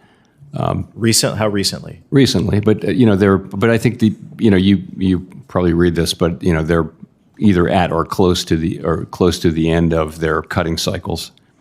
I know there's been a lot of talk today about deficits and the national debt, but how much does tax policy affect the economy in the U.S.? I mean, it has big effects over time. It's really not something that drives what we do. It isn't. But I think tax policy plays over the long run a huge role in incentivizing investment, which helps growth and things like that. I think it's very, very important over the long run. Certainly more important than monetary policy.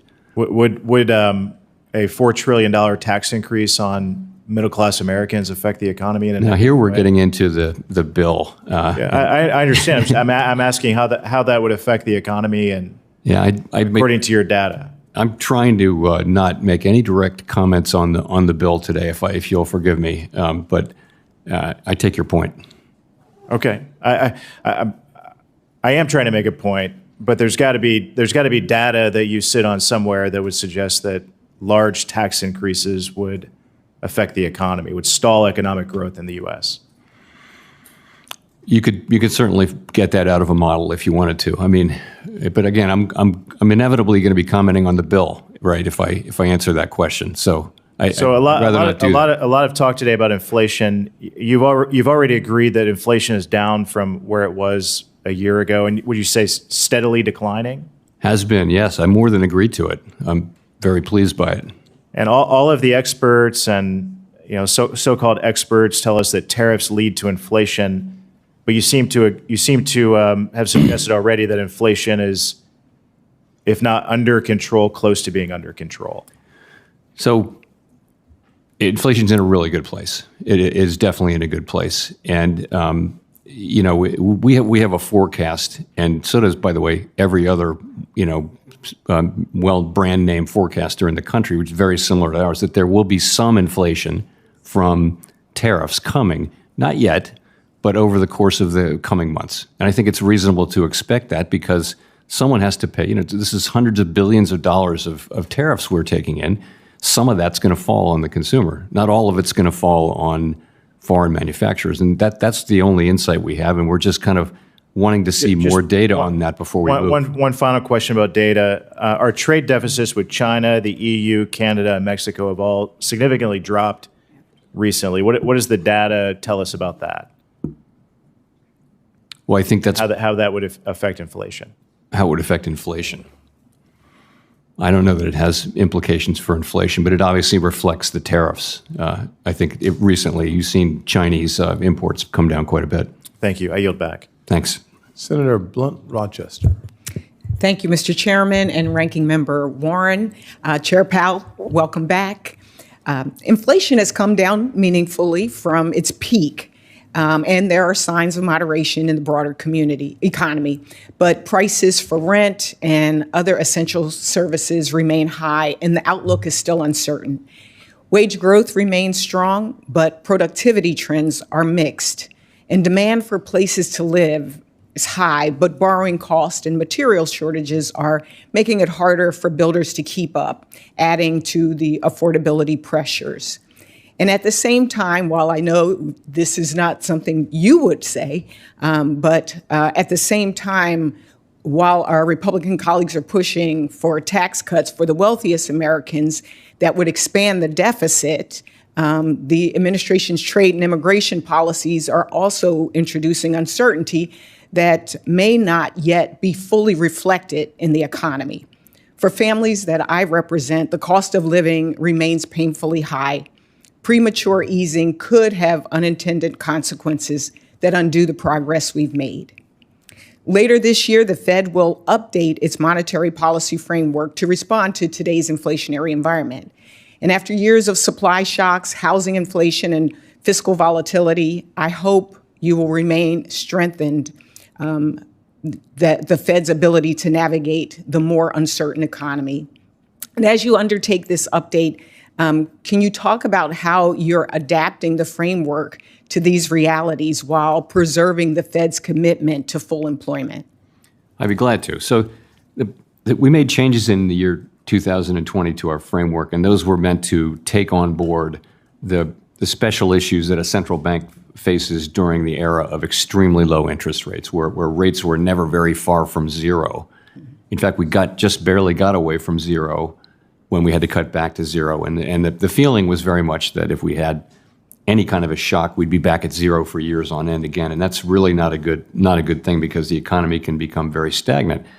So what's happened since then, the big thing is interest rates are back to much more normal levels historically. So our policy rate at 4.3% actually doesn't feel like it's particularly restrictive. So it's, in other words, rates have moved way back up. That means that the effective lower bound is less of a problem. It means that the changes we made in 2020 are less relevant. They're not completely irrelevant. So we're making modifications, which we'll be discussing inside of our committee now in the next meeting and in the next meeting, that will return the forecast more to what it was before the 2020 cycle.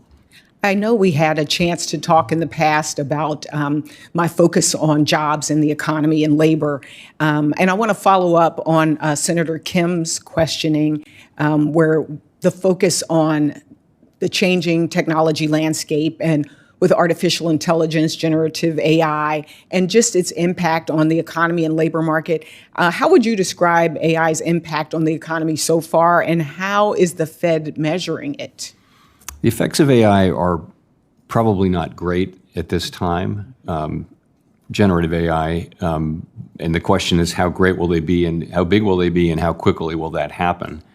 And anyone who's been exposed to what AI is capable of has to be pretty stunned by what it's capable of. And this is even the early days too. What the experts tell us is that in 2 years, these things that you're doing, that'll be nothing compared to what we can do in 2 years. So I think it has enormous capabilities to make really significant changes in the economy and the labor force. And it can either augment people's productivity, or it can replace people, or it can do a little bit of both. Right. But it's going to be something. You preempted my question, actually. I saw a recent article, and a CEO of an AI company actually said AI could, quote, wipe out half of all entry-level white-collar jobs and spike unemployment to 10 or 20%. And I think he said in like a matter of a year or two. Do you think this is a reasonable perspective, and how would AI-driven productivity gains or worker displacement affect how the Fed defines full employment? I don't know whether that's, I'm not the person to say how quickly that will happen. What's happened before with technology is it just seems to take a long time to be implemented. There's the technology, what it's capable of, and there's what it actually does when implemented. That last phase has tended to take longer than people expect. Will it happen with AI? It probably will, but in terms of maximum employment, the Fed doesn't have the tools to really address the social issues and labor market issues that will arise from this. We don't have those tools. We just have interest rates, and we'll always be able to balance the labor market so that supply and demand are in balance. But things like what AI does and what other things do from the outside, we just have to take them as they come. Thank you. Thank you. I yield back. Yes, ma'am. Senator Tillis. Thank you, Chair, for being here. I didn't expect to talk about it, but since AI came up, first off, we need to welcome it, exploit it, and benefit from it. I've had my staff try and go back and look at some of the congressional hearings in the times of the Industrial Revolution and other instances where we've had these threats of displacement, and it worked out okay for us. But the key is this is a global competition, and other countries are going to implement it. It is going to drive down their costs, and it will make us less competitive if we don't meet the challenge and become the innovator. But the transition is very important to note. I want to talk about SLR for a minute. I think you all indicated the balance sheet's going to continue to shrink. We're not going to get to pre-COVID levels, which was, I think, somewhere around $4 trillion. I guess the question is, You guys expect to hold higher levels of central banks to hold higher levels of central bank reserves than we have in previous years. Do you agree with that? I don't think we'll get all the way back to where we were, but we're still shrinking. Is it fair to say that the SLR should be updated to reflect the evolving preference? Yes. Thank you. Fed now. It's cost $545 million. You know, Chair Powell, I've never really liked Fed now, so it's probably not a friendly question. But I spent $545 million to implement it now. I think you're expected to spend another $245 million in 2025, so the total price tag is $1 billion. As you know, the Money Control Act requires the Fed to cover all the direct and indirect costs actually incurred. So can you give me an idea of when we're going to see a fee structure that's going to generate and actually pay for this implementation, including the expected ongoing operational cost? So you're right. That is our obligation under the law, is to have it be self-funding, and we have a period during which that's supposed to happen. Yeah. Uptake has been steady but not rapid. Yeah. And is it your sense that you're going to be able to get to that, and that the fee structure that you're going to need based on that take rate is going to be achievable? I think it's probably still achievable. I am not 100% clear that we're going to achieve it very soon. That's what I'm concerned, and I wonder if that pricing is there given private sector options, if you're ever going to be able to get there. So just an editorial comment. One thing I did want to mention, I'm excited to see some of my colleagues on the other side of the dais concerned about the debt. Because last time I checked, over the 4 years that President Biden was in office, we had the American Rescue Plan that cost us $2 trillion. We had the Inflation Reduction Act that cost us $1 trillion. And we had the PACT Act that many of my colleagues, I was one of 9 Republicans that didn't vote for it, that also cost us $1 trillion. So I'm excited to see that my colleagues on the other side of the aisle want to get serious about spending within our means. I did have a question, I think, for my staff wanted to ask about, sorry, I just want to get my notes right. I actually wanted to go, I don't have it before me, but what's the current status in your view on Wells Fargo's capital requirements? On their capital requirement? Well, I think you mean on the growth cap? Yeah. Yeah. So we voted unanimously to remove that after many years of having it in place. They did satisfy the requirements we'd put in place, and we removed the cap along with the other agencies. And you think your fact-based decision, you stand by it? I do. Very good. Last thing is Walmart. I've got other questions I'll submit for the record, Chair, but Walmart on April 9th, I think, withdrew their forward guidance. And they indicated the reason that they were doing that is there was uncertainty, and it seems to have been timed somewhat with the uncertainty around trade. So I would just suggest for my colleagues, I don't know if you can respond to this or not. I won't ask you a tax question, but I really want to. But I know what your answer is going to be. You're a good dancer. I think that it is fair to say that if there is going to be a correlation to increasing prices, and Walmart having made the decision to withdraw their guidance is probably the best testament that they know that they may have to deal with cost and maybe inflationary uncertainties. Would you characterize that as maybe a likely reason that they withdrew their guidance? It might be. I saw that they had. I didn't have a chance to go back and check why. Well, if you tease through the language, it seems almost certain that they think that some of their input costs were going to go up, and they need to manage their margins. So I'm just telling my colleagues, we just need to be realistic that if you have a major household name withdrawing guidance because of uncertainty, they've got a lot of experts that probably are suggesting there may be some inflationary risk. We haven't realized it yet, but I think we all need to keep our eyes open and not look past it so that we can manage it if it comes to pass. I don't think that there should be a problem with that. Thank you. Now, the last thing that I just want to mention is that you can't respond to this, but I will tell you, if the Democrats succeed in preventing us from from avoiding the biggest tax hike in the history of this country, it is going to cause great damage to the people who can least afford it. You don't get to respond to this one, but folks. Senator also Brooks is next. Oh, I'm sorry. I didn't realize she was here. Yes. I'm sorry. We were allowing but him we to need to stall open till you that. got We need here. to be open. We need to understand that you will have something to fix if we fail to continue the tax cuts. Thank you, sir. Senator also Brooks. Thank you so much. First to Chair Scott and Ranking Member Warren, thank you so much for hosting today's hearing. We thank you also, Chairman Powell, for your tremendous service to our country. I very much enjoyed the meeting that we had earlier this year and look forward to working with you. Many of my colleagues today have been listening to this hearing, have rightly discussed concerns regarding how tariffs are affecting consumers and businesses. And I'd like to highlight a specific business in Maryland that encapsulates the harm that I believe this administration is inflicting, but also the resilience of a proud Maryland small business. Bay Dog is a successful pet brand based on Kent Island, one founded by Barton O'Brien, who's a Marine veteran who served 3 combat tours overseas. Mr. O'Brien has calculated that if he were to make his products in the United States, he would have to raise his prices 400% just to break even.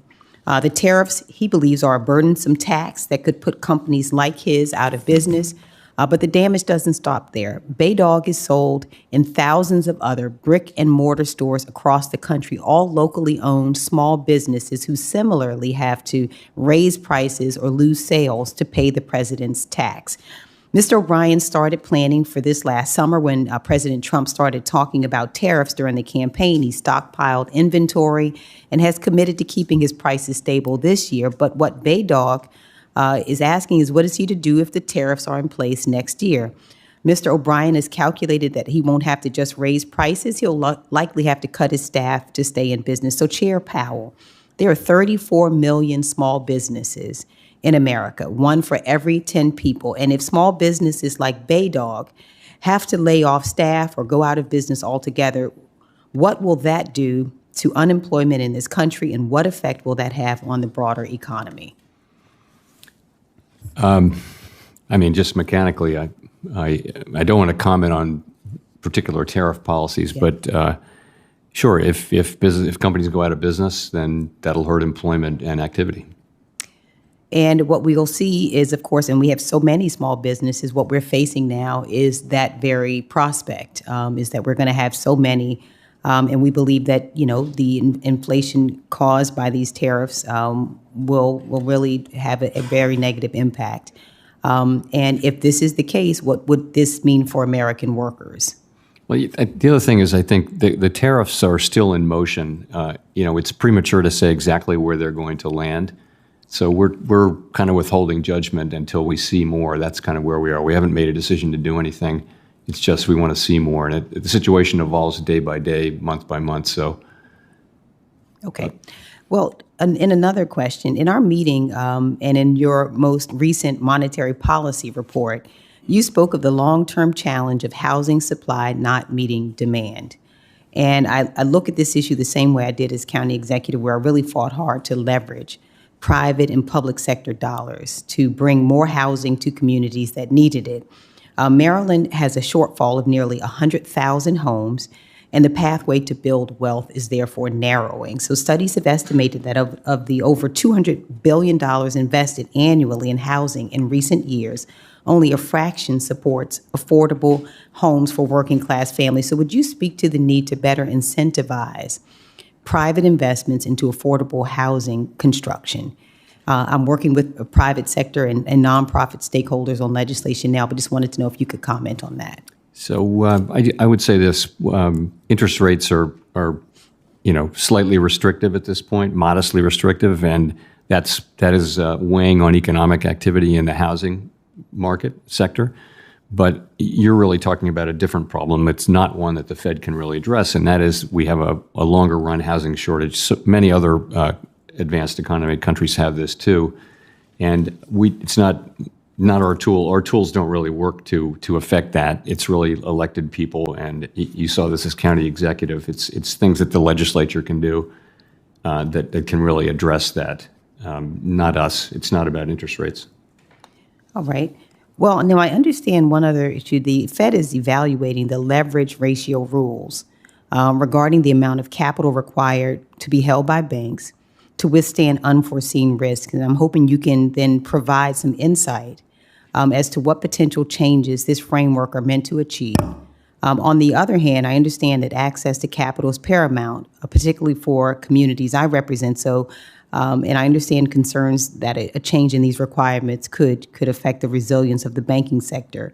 Though I know you cannot speak to the specifics of the coming proposal, would you share some insights into what problem the proposed rulemaking is meant to solve, and are you concerned that it could lead to a deterioration of resilience of the banking sector?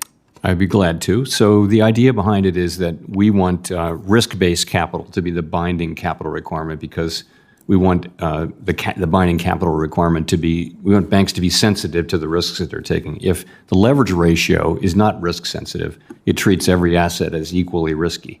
So if that's binding, then that interferes with banks' incentives to manage their risks and actually discourages banks from taking on relatively low-risk activity. So we've always, at the Fed, wanted the risk-based capital to be the binding one and the leverage ratio to be the backstop. And so that's this proposal that we have that we're going to be meeting on in a couple of hours puts out for comment a proposal to restore the the backstop characteristics of the leverage ratio. We think it should make it will not in any way diminish the safety and soundness of the financial system, and it will allow for banks to undertake lower risk. Thanks. Thank you so much. Thank you, Mr. Chair. Yes, ma'am. Thank you. For senators who wish to submit questions for the hearing record, those questions are due 1 week from today, Wednesday, July 2nd. Chairman Powell, you have 45 days from that day to submit your responses to the questions for the record. Thank you for being here. This committee is adjourned. Thank you.